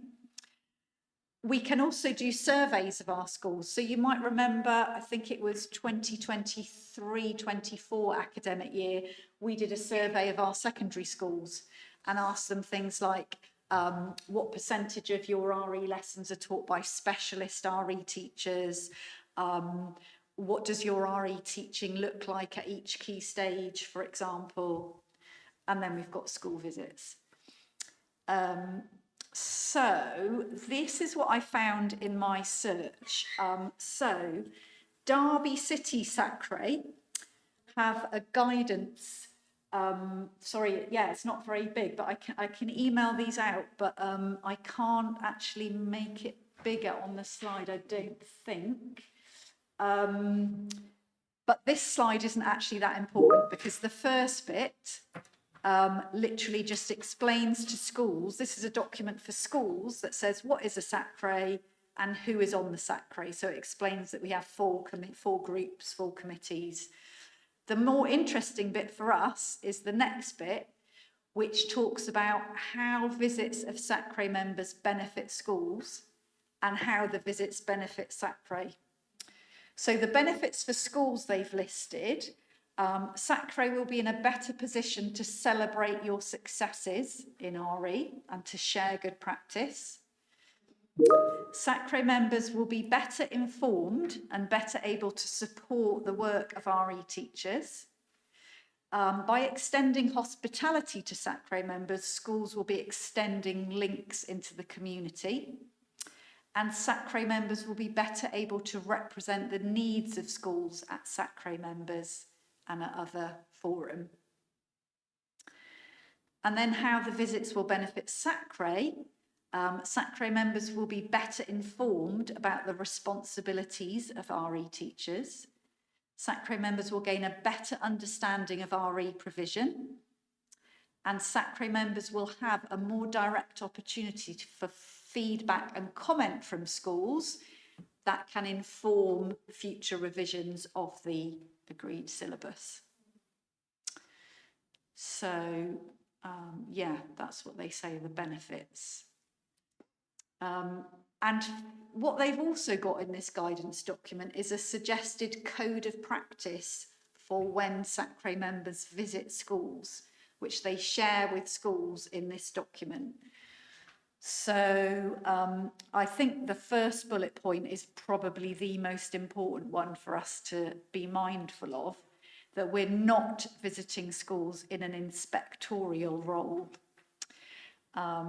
We are visiting schools as representatives of Sacre and not as representatives of a particular faith or group. So people in Sacre may be invited to visit schools to represent their faith or their group, but in this instance, we're talking about when you visit a school as a member of Sacre rather than as a particular faith representative. And then it's got some things about how visits are set up. So the visits are agreed in writing in advance. I like this one. Sacre members will seek to act in a supportive capacity to the teacher and the school. Sacre members should at all times be sensitive to the situation and the context. Observations from school visits should be treated in confidence. And if they're reporting back to Sacre, we shouldn't name individual teachers or particularly pupils or schools. Members of Sacre should avoid RE lessons focusing on their own faith, tradition, group or belief system unless specifically invited for that purpose. And we should be mindful at all times of the professional context in which teachers operate and use the opportunity to extend their own learning rather than to make judgments. So I think that's a really key point, that we would be visiting schools to learn rather than to make judgments. Sorry. Could I just ask about the penultimate one about avoiding RE lessons? I mean, I work full time, but I'm quite happy to take a half day off and I've got to give a month's notice, etc. So I'm just going to be saying, can I come on the morning of the 10th of July? But I don't quite understand the point of that and why you would need to avoid a lesson. Yeah, I mean, it could be that, I mean, this isn't necessarily what we're going to adopt, this is what but it could be that we want to word it more as, I mean, really, I think it's covered in one of the other points that says you're not going there as a representative of your faith, you're going there as a Sacre member. So it could be that we decide that one's not needed. Just to add to that, as a teacher that might have somebody in, there is a difference in teaching RE to teaching history. If you get some, and there's a nervousness with teachers, you know, if you're teaching the ancient Romans, an ancient Roman's not going to call you up on it and go, actually, you're a little bit wrong. So to have somebody from a faith group that might not be your own faith and you're teaching something is nerve-wracking. So, for example, if I was teaching Judaism and Shira was there, I would be incredibly nervous, even with 26 years experience. So that's right. It would be fine if you asked me to come, so that I can give you feedback to improve your teaching, because then you'd have asked me to do that for that purpose. So I think there needs to be an understanding that if a member of Group A is coming to a school, we would be coming for one of two reasons. One is so that we, as a Sacre member, have a better idea about what's going on in school so we can be a better Sacre member. And another reason might be because the school is saying, we really could use some insights about where we teach Judaism. Could you observe some lessons and help us to do better? And it should be clear before you do the visit whether the goal of the visit is the one or the other. And you shouldn't flip it last minute and suddenly they think you're coming for one reason and you're coming for the other. Absolutely, which is why it says there, and I think this is why they've got it, unless specifically invited to. You know, and you know, as a suggestion, I would say that it would be a better idea for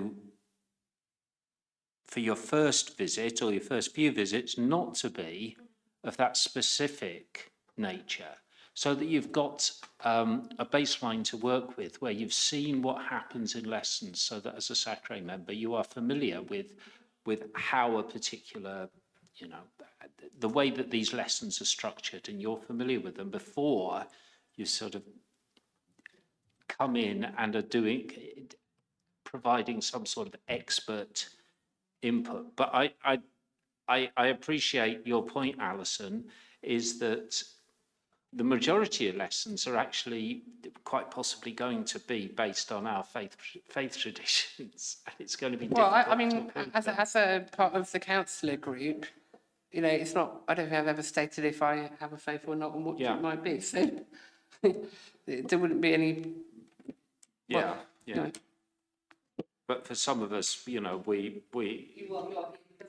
I am here because I'm a member of a faith tradition and representing that faith tradition here. But the way I look at it, the point is, if I, as the Jewish member, I'm going to be making recommendations about how Judaism should be taught, it's really useful to view lessons about how other religions are taught, because you can see analogous in terms of technique and what works and what doesn't work. That's really useful for me, and that's a productive thing for me to do, completely separate from the fact that I may have expertise about Judaism that I could share. Absolutely, a different thing. Yeah. Anthony. To what extent is the role of Sacre to report back to the local authority? So the way it's worded in legislation is that the Sacre's role is to advise the local authority. So we don't report back as such, but we, for example, would say in our monitoring role, we have identified that teachers would really welcome support with whatever.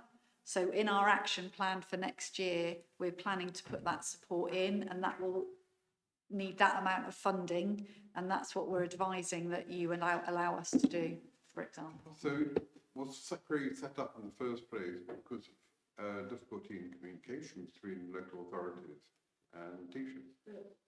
No. I'm not an expert in the history of Sacres. Ian would be better on this, but they've been around for a very, very long time is all I know. And it wasn't, I mean, one of the main reasons Sacres exist is because RE is not currently, has never been part of the national curriculum. So the main job that one of the main jobs that Sacres have is to write a local syllabus for RE, because there isn't a national one. So that, I would say, was probably the driving reason for Sacres being set up. But then also we have a monitoring role to see that that syllabus is being delivered in an effective way in schools, in various ways. And part of that is the support we give through training, but part of it should be visiting schools to see what's going on, and as it says there, to find and get direct feedback from the professionals at the chalk face on what would be good for them, where their problems are, what they like and don't like about the syllabus as we've expressed it, so that that can be part of our deliberations in the future.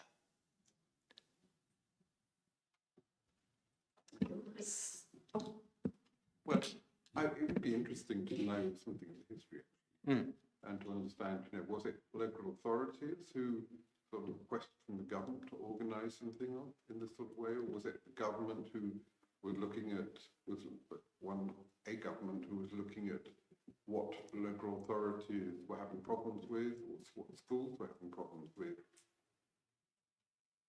You know, it would Yeah, be, I don't know whether, Ian, do you have any knowledge on this?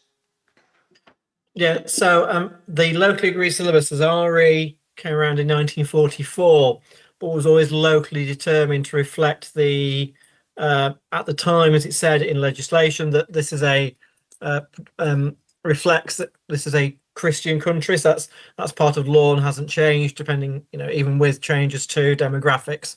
After the 1988 Education Act, when the national curriculum came in, it was made much clearer that lots of local authorities were not reviewing their agreed syllabuses. They were not developing an appropriate agreed syllabus. So in the 1988 Education Act, when Kenneth Baker came in, so put the Baker Act, with the new national curriculum for schools, made it very clear that every local authority had to establish a Sacre to provide a locally agreed syllabus. And the 1996 Act really reflected what a locally agreed syllabus should look at. So it's a development from 44 to 88 because we are a locally determined subject. And as Nigel Emery said, it's around the role of the Sacre was to provide a syllabus that's to be reviewed every 5 years and to monitor the provision of RE within the schools to which the locally agreed syllabus applies. And it's really interesting, the word monitoring, and I'll just bring this in. One local authority they called them monitoring visits, and actually colleagues who are in schools will know why lots of schools said we're not going to have one of those, because monitoring has very different connotations if you're in a school. Having taken over a school that was placed in special measures, I know exactly what a monitoring visit is like when I was made an SLT in one. So the idea is it's to monitor the whether the curriculum is being delivered as it should be, which is the rationale for the visits. But the 88 Education Act reinforced the fact that the majority at the time of local authorities had not established a Sacre, or they'd established one, written a syllabus many years before, and had not changed it. So from 88, that's why we have the 5-year rule in, that then was reconfirmed in the 1996 Education Act. So for Anthony's benefit, the 5-year rule is that we have to look at revising our syllabus every 5 years. So yeah, just so we had more than one document to look at when we're deciding what we might want to think about in terms of our school visits, I did also find another Sacre that has, as part of their code of conduct, there's one section of it that's about school visits. And I quite like what it says here. Sacre members should remember that it's a privilege to visit a school. They're there as invited guests, not to make judgments or to inspect. Yeah, so there's some more bullet points there that you can see. Again, that last bullet point about confidentiality, which was mentioned in the Derby City document. I'm intrigued that says you should only visit school when invited, and inform the clerk of any invitation made. But I never received an invitation. But I'm quite willing to reach out and write to local heads and say, would I be welcome? I'd really enjoy it. I'd really find it useful to come along. Whereas that makes it sound like we should only go when the head takes the initiative. Yeah. You mustn't just show up uninvited. But what I mean is, I would, write and say, please offer an invitation. I'd like to come. And if they ignore the email, I won't feel hurt. Samantha. So with that in mind, Beth, you said this, you used to do this before. How did you facilitate it before? If we go from where you were before, because like you said, what's the expectation? To write to everybody, and we want a wide view of the people of Woking. Of course, you're welcome in my school, but you can't all come and look at my school and say that's what a typical school is. How did you do it before? Beth, how did we do it before? We just went and drank tea and ate cake, I think. Yeah, but... Did we all go to Southway? I went to loads of schools, yes, I loved it, because it was interesting to be with the children and see how things were delivered. But times have changed in schools, Sorry? Who invited you? I think we probably rang and said, can I come? Yeah, which, Yeah. yeah, I don't think, I don't think that says you can't take the initiative, but you do Yeah. have to receive an invitation. Yeah. Yeah, Well, you know, I we mean- could, if we're going to write our own code of conduct, we could make it clear that this is a two-way street that we're Yeah. thinking about. It's not an inspection. And I think that's really important to say, because we are getting, in schools, we are under the cosh and monitoring visit and all those connotations, Yeah, like Stephen yeah, said. yeah, We want to put this in a really positive way to say, you know, we want to see the brilliant successes you're doing to encourage people to invite us, don't we? And we want to see how we can support the delivery. 100%. And And you know, even and in the genuinely context, support it. and in the context of us just going through a lot of work, let's be honest, for that syllabus, we have an in there when people are starting the syllabus. Have you found the syllabus? Do you need any support, extra support with the resources from the syllabus? Yeah, Are you ready to go in September or January or whenever? What do you need from us? yeah. We have an in that way because of the syllabus, especially because a lot of schools are in that quandary where you're getting advice from some people to say, an email came the other day saying, oh no, a national curriculum is coming, you know, hold off, don't necessarily launch straight in and do all the work on the locally agreed syllabus in your school. I spoke to Stephen about it and I was like, what do you think? And he was just like, you know, I'm sure I remember saying, you know, if you've got the capacity to do it now, go for it now, which is what we're doing, you know. Yeah. But so we do have an in at the moment. It's kind of how we contextualise it, isn't it? So there was just one other document I found that I thought was useful, which was a PowerPoint, probably from a Sacre meeting, that was about visits to schools, and it just had this list of reason of why we might visit schools, which I quite like, to promote positive relationships, to promote the value of RE and collective worship. As Sam said, to find out about the agreed syllabus and the support teachers need with it. To listen, to find out how Sacre can help.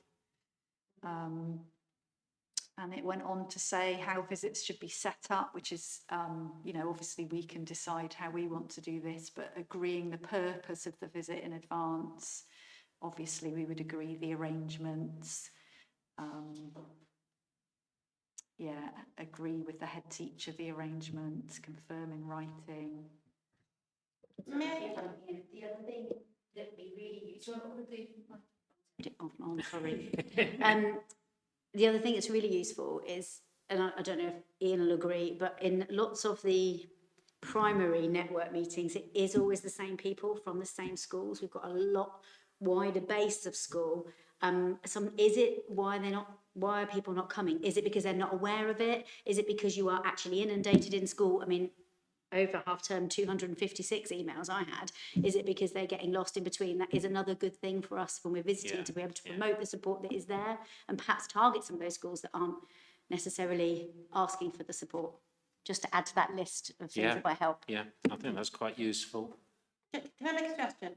Why doesn't Emily have a Zoom meeting with one of the teachers and maybe somebody from Group A, or just sort of at least a teacher and then somebody from the other groups, we'll sit down an hour, sort it out, put together our own version and present it to the next Sacre meeting.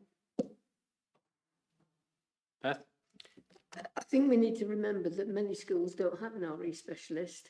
RE Inspired fill that role in quite a lot of our schools, and they are not necessarily trained teachers, but they're out teaching RE on our behalf, and we need to think how we're going to deal with that. Sorry? We're going into observe when there's no judgment or criticism. It's just going to see the reality of how it happens in different schools. So I think seeing how Re-Inspired deliver religious education is probably only useful if you do another visit to school with a teacher specialist to be able to consider in your mind and just think about how it has differed. Yeah. I think it depends. Obviously, on not to who make the any comment to RE anyone about yeah, that. Yeah, I think it depends on who the RE-inspired person is. They may be really quite shy with adults, but quite confident with children. And perhaps it might be worth speaking to Linda about how we could manage that. Am I right in thinking that RE Inspired is a Christian organisation that does Yes. not deliver lessons on other religions? No, I don't think you're right there. I think they do. I think they cover the syllabus. I think so. I don't think they do. Perhaps not. I think we need to yeah. know about this. Yeah, yeah, if Linda Yeah, was here, she Linda would was here, she'd explain. tell us, yeah. she'd I mean, explain. possibly on a future agenda, having someone explain what they do would be very useful. Yeah, Perhaps we could speak to Linda in the meantime. okay, yeah, yeah. So I think Shira's got a good idea that we actually put together something, knock together some guideline and advice for ourselves. So I'll talk to you after that, after the meeting, Emily. And we'll, Protocol. yeah. Why don't you email round the Sacre members and just sort of recruit you and 2 other people. Yeah, Sarah's got a hand up. so, My thoughts are that there's only a few of us teachers-wise on the fray, and I'm sure that there are a lot of schools out there who'd quite willingly have people come in to visit. Would it not be a good idea to maybe come up with, once you've come up with your criteria, but maybe to send out a letter to all schools in the borough and say, we'd like to make this offer, here's, why we're coming. We'd like to make this offer to come out to support you, to see how our syllabus is, how it's good for you and all of that. So make the overture to them. So it's not just a few schools that are consistently visited, but maybe we can widen the whole area. yeah, absolutely. And I think that was where the third document that Emily showed, where it was much more active from the side of the Sacre, I think, rather than the others gave the impression that we were sort of sat back waiting to be invited. Yeah, I mean, my view is that I think there's a lot of schools out there, as pointed out earlier, that post-COVID, I think, people have moved, they've gone to different schools, they've got out of the habit of having visitors in for a positive thing, not for an inspection thing. And it's about making that overture, firstly, and then trying to pick up and do that as much as possible. Yeah, yeah. I think those of us who haven't done it before might like, a friendly face to go to first time, mind. Could you run a training session? Okay.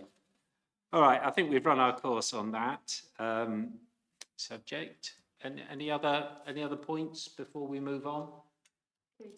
Oh, Katie, you've got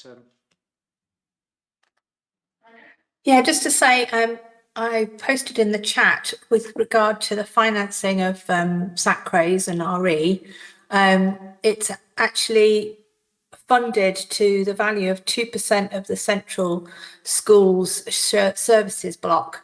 Now, a quick Google tells me that Woking Borough Council for this next academic year should get about £1 million, which puts your 2% at about £20,000 for Sacre.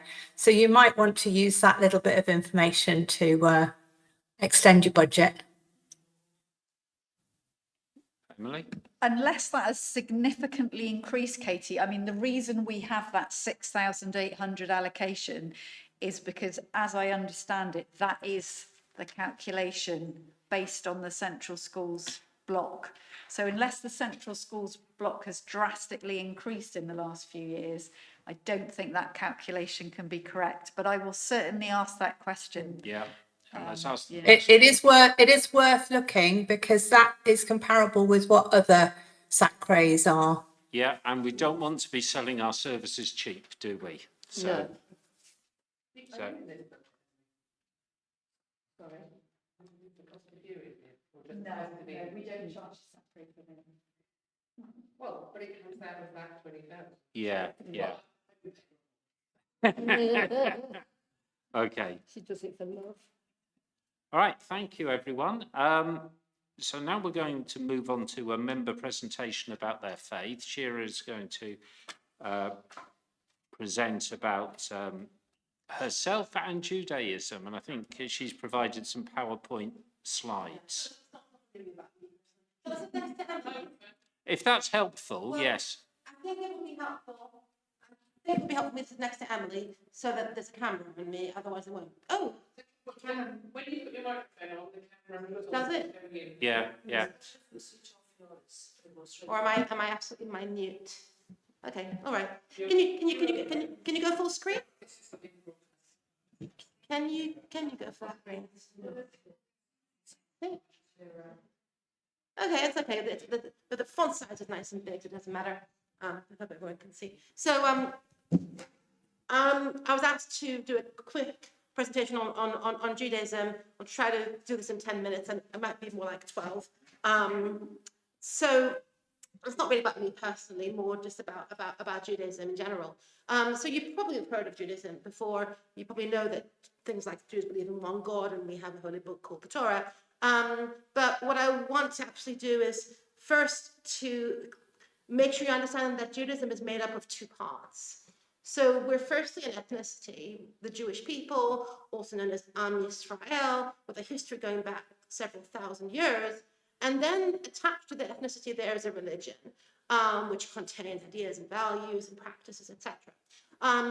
Now, the religion is connected to the ethnicity. It's what's known as an ethno-religion. And the point is that with an ethno-religion, neither the religion nor the ethnicity really can last very long without the other. They're very, very interdependent. There have been experiments trying to do one without the other, and they've always tended to fail. So down. Here we go. Here we go. So we have a history, we have a historical story as a family. We're descended from a bunch of tribes who lived roughly where you would find the modern state of Israel, the West Bank, and Jordan today, just approximately, not quite. With an archaeological presence from at least 1000 BCE, probably going back further, much farther than that.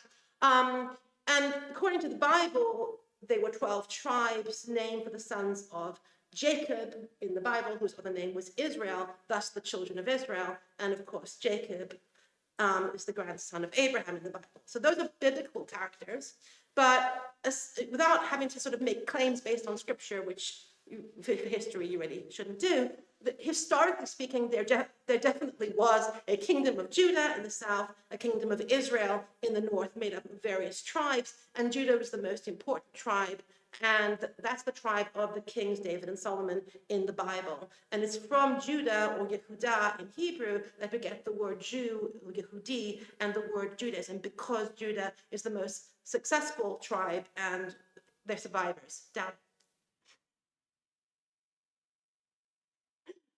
So we have Israel, just like today, was in a very unstable part of the world. Whenever empires conquered the region, they tended to come through Judah and Israel.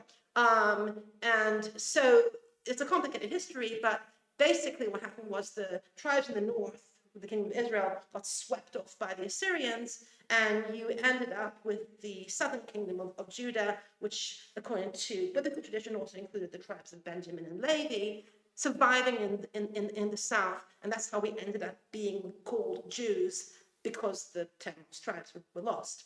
And various empires come through. Eventually, Judea is a Roman province named Judea by the Romans, and the temple is destroyed by the Romans in 70 of the Christian era, and then there's this catastrophe about 65 years later where there's a revolt led by a man called Bar Kokhba, who claimed to be the Messiah.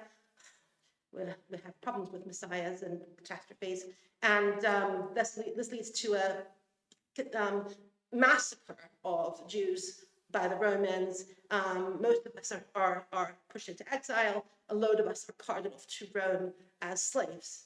Down. So we end up spread over the Mediterranean. And you have the Ashkenazi Jews and the Sephardi Mizrahi Jews, different groups of Jews descended from Jews who landed in these different places. But we're all still one family with this common origin in Judah and Israel. There are still some Jews who are in Judea, but the majority have left. And of course, today it's gone full circle, and something like half the Jews in the world are back in that region, and a load are in the United States. Okay, go down. I'm trying to be quick. So now let's move on to the religion. So if you think about ancient Judaism, the Israelite religion, it was different from what we do now because it was a sacrificial worship religion, like most ancient religions. And it was very much rooted in place. There was a temple in Jerusalem. It was the center of everything. And so these cataclysmic events with the destruction of the temple and the exile forced Judaism to adapt or disappear. And there were a number of different competing sects at the time, Pharisees and Sadducees and Essenes. The winners, the ones who provided the solution that could make us survive, were the Pharisees, the early rabbis, who we call the sages. And they had established a tradition of debate, of discussion, quite similar in a way to the modern liberal tradition, like an ancient form of that. And that developed a solution of a way to adapting the ancient practices related to sacrifices so that our sacrifices became prayers that we could say anywhere and anyone could say them. And we can maintain our identity as a people, and Judaism became portable. Down. So the Judaism that we practice today is rabbinic Judaism. It's Judaism based on rabbinic interpretations of the Torah. Now, we don't always agree on which rabbis have authority. We have all sorts of arguments about who has authority, whether you can tell me what to do and which rulings and etc. But we're still all Jews today, whatever stripe, we're all rabbinite Jews because we're based on that history, that those sages are the foundation of all Judaism today.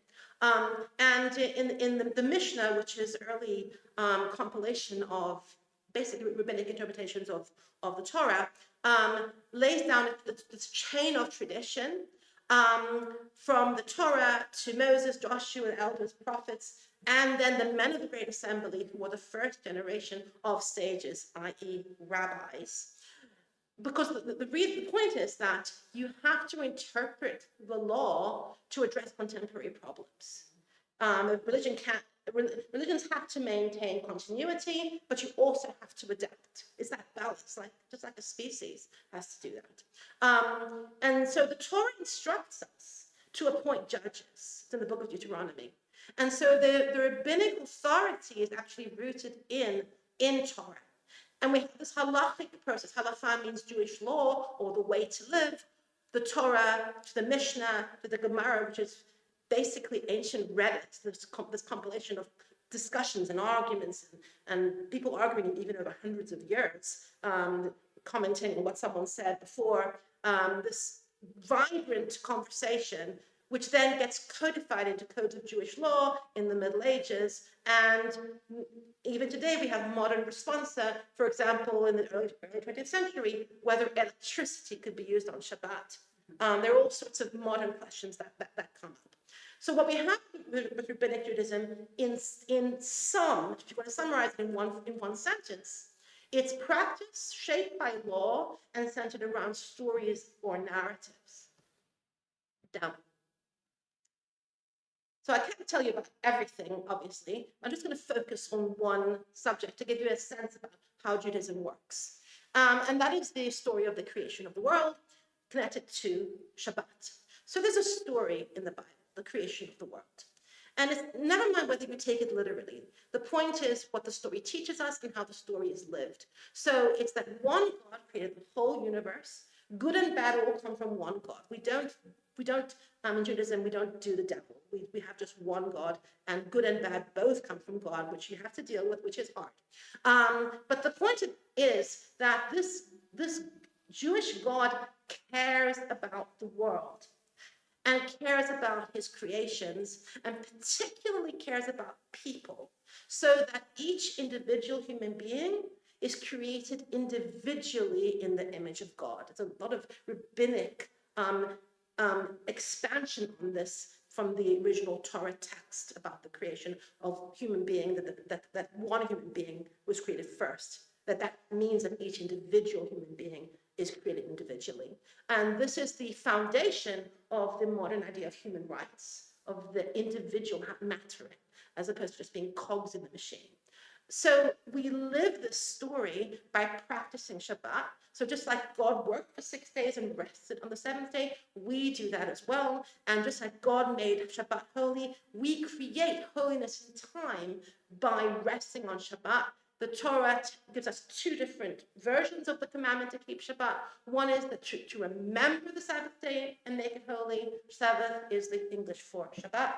And the other is to guard Shabbat and make it holy. Done. So getting back to rabbinic Judaism, the Torah tells us to rest on Shabbat. The Torah tells us not to work on Shabbat. What does this mean? So the word the Torah uses for the things we're not meant to do on Shabbat, it's melacha, which really is difficult to translate into English.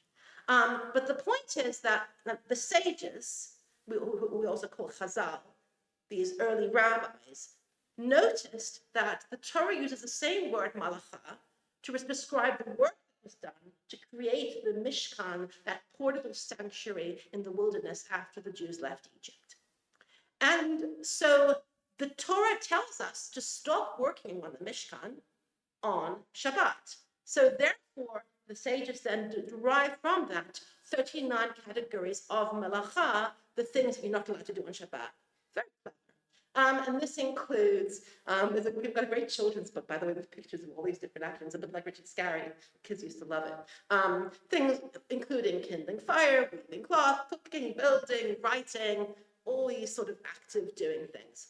Secondly, the Torah tells us to remember Shabbat and make it holy. So from that, the sages teach that we should actively sanctify Shabbat. We can't just sort of passively expect Shabbat to be holy. You have to do something.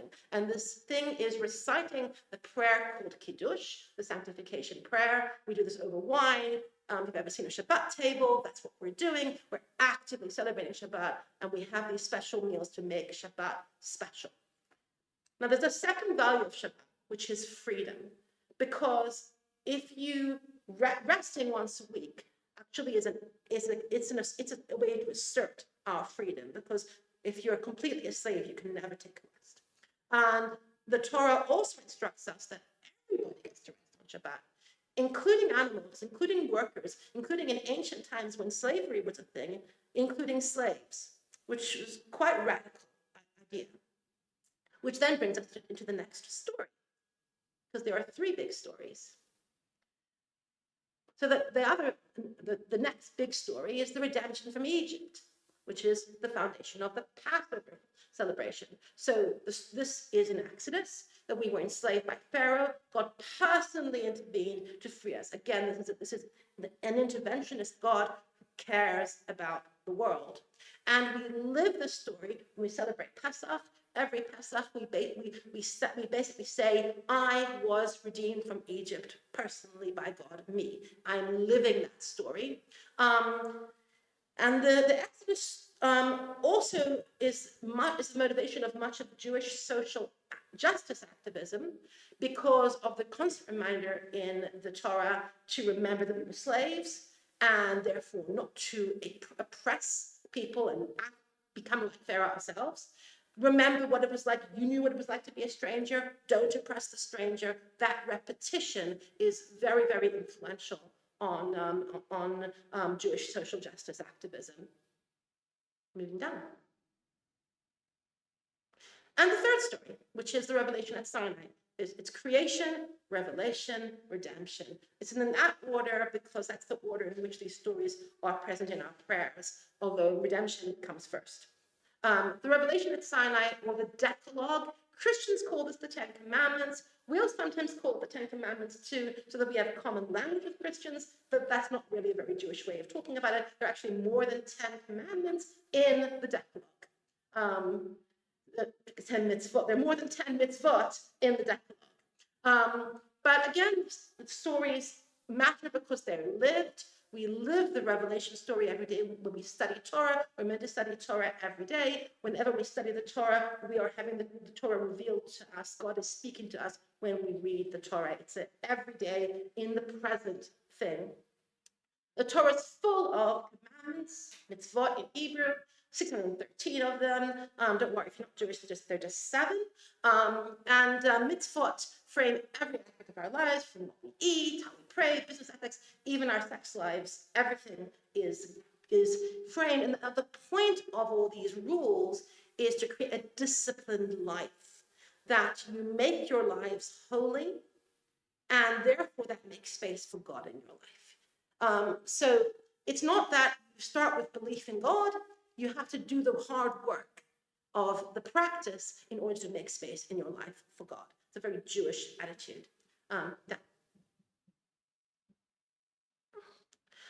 So the final concept to understand about Judaism is one you probably haven't heard before, which is Na'aseh v'nishma. Literally, it means we will do and we will understand. Doing comes first. It comes from the revelation at Sinai, that story in the book of Exodus.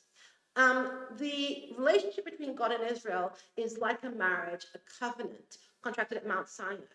But according to rabbinic tradition, at Mount Sinai, we accepted all of Torah.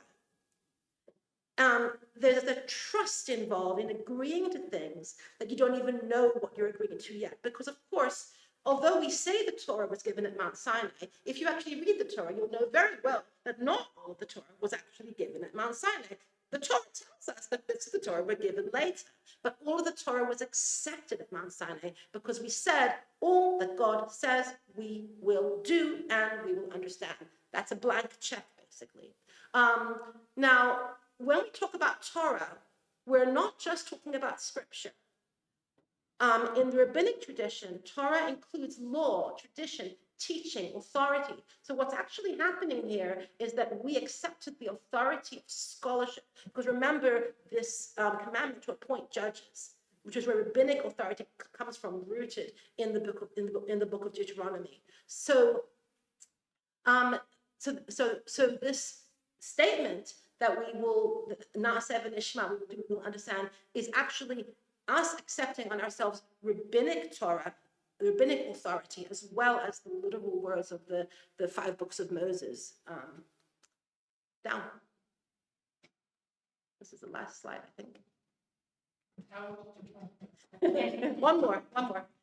So the point of Na'aseh v'nishma is that we learn by doing. Belief and understanding emerge from practice. It's pedagogy. We teach children how to live, to do mitzvot, and from that they learn values and they develop a connection with Judaism, with other Jews, and with God. It's a bit like if you want children to learn gratitude, you teach them to say please and thank you. You don't teach them to be grateful and then expect them to say please and thank you. You teach them to do the saying of the please and thank you, and by saying please and thank you, they actually learn gratitude through the action. Also, there's this core idea, which is faith in practice. In other words, what we actually have faith in, the way that we show our faith. In Judaism, faith is faithfulness, it's action. So the way that a religious Jew is faithful is by keeping the faith, by continuing to practice, even in the face of doubts. Even if you may wake up one morning and wonder, does God exist? I don't know. You still pray. That's the Jewish attitude towards belief. And the point is that practicing mitzvot opens the door to God coming into your life, or coming back into your life. And this is also why we don't tend to get that much involved with these theological questions like life after death. We have things about life after death, but it's just not a big thing for us because the focus in Judaism is on how to live in this life, because that's all we can do. So in summary, you've got these three big concepts: God, Torah, and Israel. Torah being the thing which binds God with Israel, the people Israel, and tells us how to live in both in the land of Israel and then with rabbinic Judaism also how to live outside the land of Israel. And then these three big stories: the creation of the world, the revelation at Sinai, and the redemption from Egypt. And that's Judaism in a nutshell. Well done, thank you.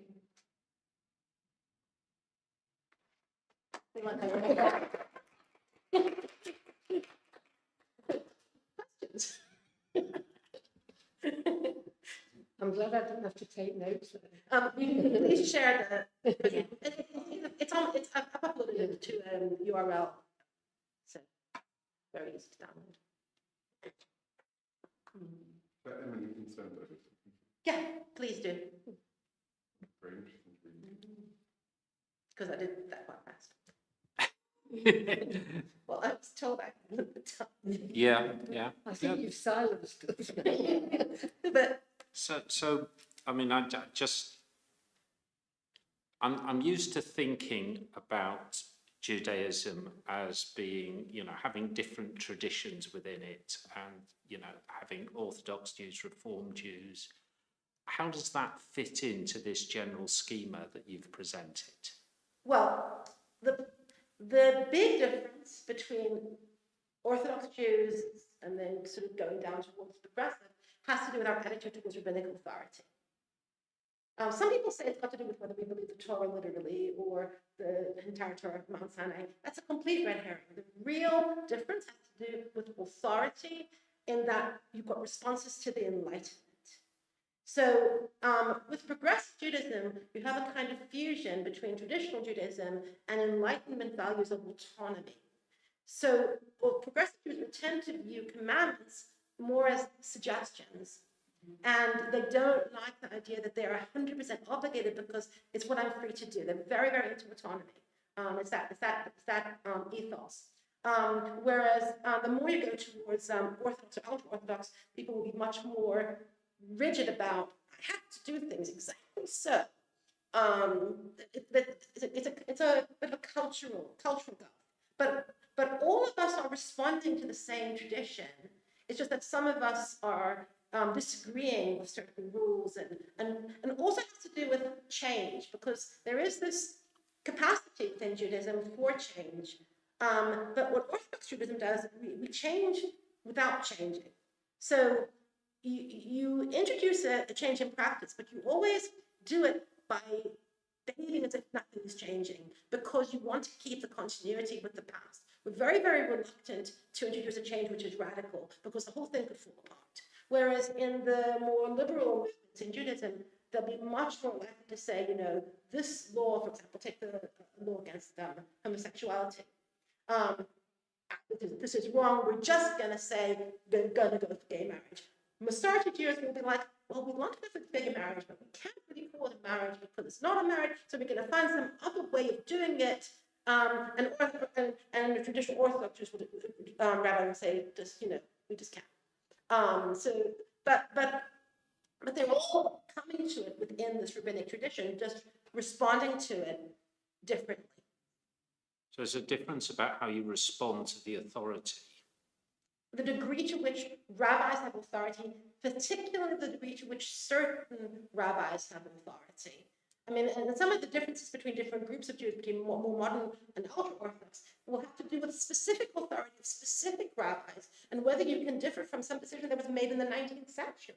I mean, here's one example. Can women be called up to the Torah or not? According to the Mishnah, they can. At a certain point, it was decided, no, we're not going to do that because it would go against the honor of the community. There are certain groups of Orthodox Jews who have said, you know what, we're not offended. We want to call up women to the Torah. They're still calling themselves Orthodox Jews, and they're going back to this Mishnaic idea that women could be called up to the Torah. Whereas sort of more mainstream Orthodox Jews will say, no. We have this set practice. We can't deviate from this practice that has become established, because then we'll be going against the sort of, and the norms that are set up become law that you can't deviate from. So that's just one example of, whereas, and of course, progressive Jews will just say, we want to call up Jews to the Torah, so we just will. And we're not worried about it, right? Because we think it's right. Yeah. Okay. And just one other question. You've always made reference in this back to the Torah. Yes. So where in your scheme of things do the prophets and the writings of the Old Testament or the Hebrew Bible fit into this authority scheme? The prophets and the writings are important, but they are occasionally can be instructive in terms of case law. But law, as in the 613 commandments, comes from the Torah. The prophets have there's a moral value. They're the stories you learn from them, but Jewish law is rooted in the Torah, and also in the oral Torah, that oral tradition which accompanies the written Torah, which isn't in part of the Bible at all. Yeah, but we learn a lot about. I mean, just the story of King David and King Solomon and the destruction of the temple. All this in terms of who we are. We're learning who we are from the rest of the Bible, but we're not learning law.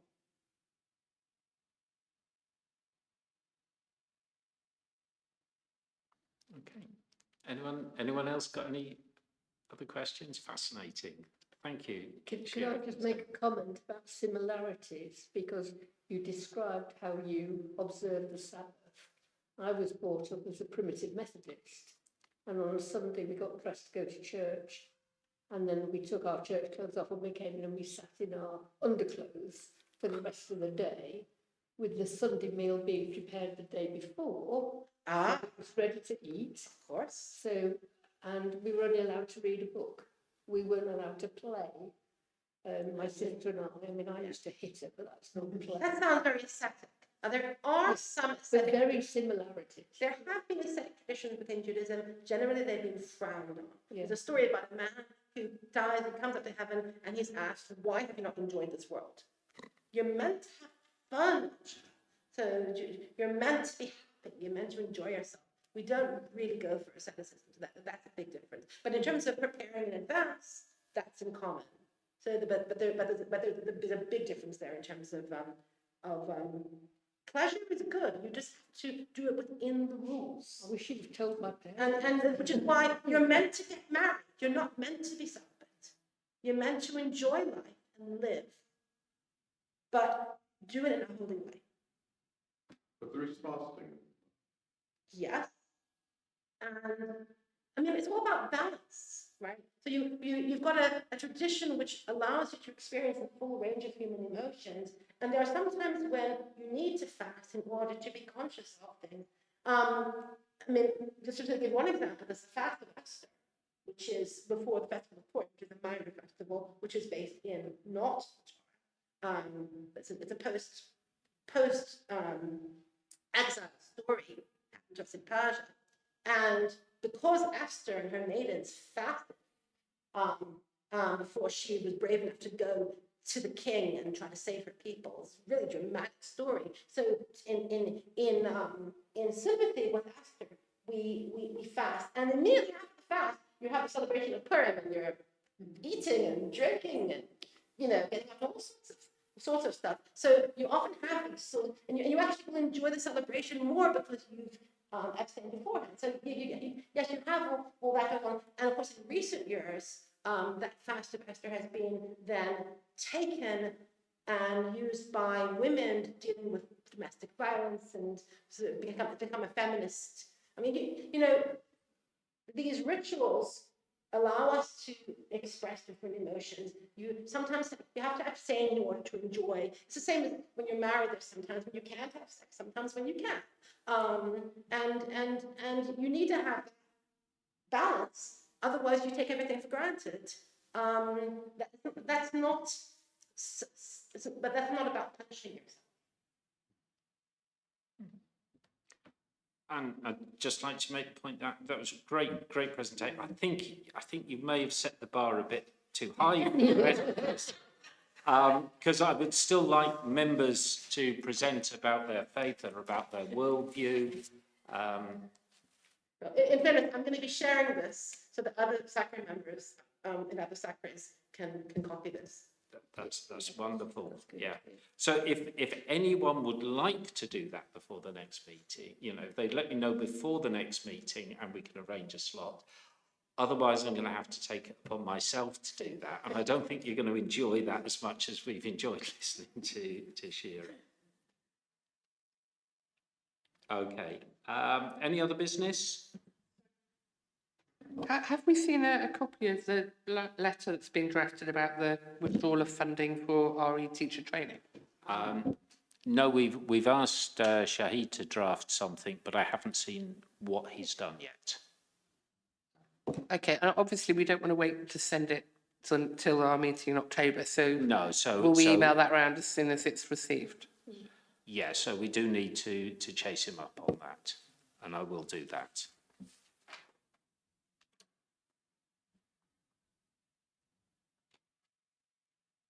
So any other business anywhere? Oh, Claire. I just wanted to flag up that there's some Humanist UK run some free teacher training, just an hour slot for primary and for secondary, and they've got some dates for later this month. I can share that info in the chat, but it's like, I guess for teachers here who might be interested, but also if people are sending things out to schools more broadly, it'd be good to include that. Thanks. Great, that's fine, thank you. All right, and dates of next meetings, because we have some problems with them. Yes, I'm really sorry about this, everyone, but I have to apologise that we set a date for our autumn meeting of the 12th of October, and I now have a difficulty with that date. So in conversation with Luciani, we've come up with 2 possible alternatives, and I'm just wondering if people are available on either or both of these dates so we can pick the best one. One of the dates is Monday the 30th of November, and the other one is Monday the 28th of September. So the last Monday in September or the last Monday in November. I wondered if people would be willing to change to either of those dates. Are we talking about this year or next year? This year. This year. Yeah. Instead of the 12th. Instead of the 12th of October, yeah. This is for Yes. Yeah. But the 13th of November in my No, diary. 30th. 30th, sorry. 30. St Andrew's Day. You're good too. I did check for religious festivals and I didn't find any on either of those dates, Shira, but okay, so Katie's saying she can't do November, but she could do September. Thank you, Katie. So it's the 28th of September or the 30th of November. Okay. I mean, my thoughts on that would be that the September date is probably preferable in terms of spread of meetings. Mm-hmm. Ian, only when I discussed this with Ian can do both dates, but he did make a point that in terms of thinking about our annual report and the data that we have available, we will have probably the workforce data and hopefully exam results data in some form by November, but unlikely for September. So that's Right. something to factor in. are we likely to have a decision on the national curriculum by September? I think. Or are we in just, November. is that a no, Ian? No, I think it's quite a possibility. Yeah, I think we should know something by then. So as Emily said, the only issue with September is we'll probably get the workforce data, but it'd be whether we can get the exam data together, which would normally go into the report under Appendix A. Appendix A contains unverified data for summer 2026. Given the fact that we didn't get it until the end of November this year, and Sacre reports are due to Sacre and the Ministry of Housing, local governments and communities by the 31st of December. So it's just that we may not, in the September meeting, probably will have the workforce data, but I doubt we'll have the exam data. But that may be something that we could look at the report as a working document until we get the data, and then we could put the data in later if need be. Yeah, I think I don't see that as a particular problem because the data is the data.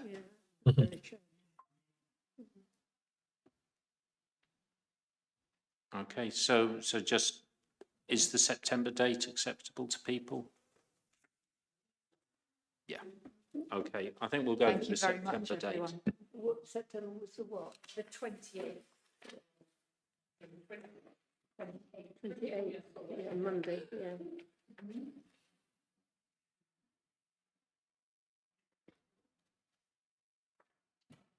I'm sorry, Nigel, just to highlight to everyone this, we have a spring date as well, which is the 1st of February. Just to make sure everyone's got that. 2027, we're not changing that one. That's what we agreed. Yeah.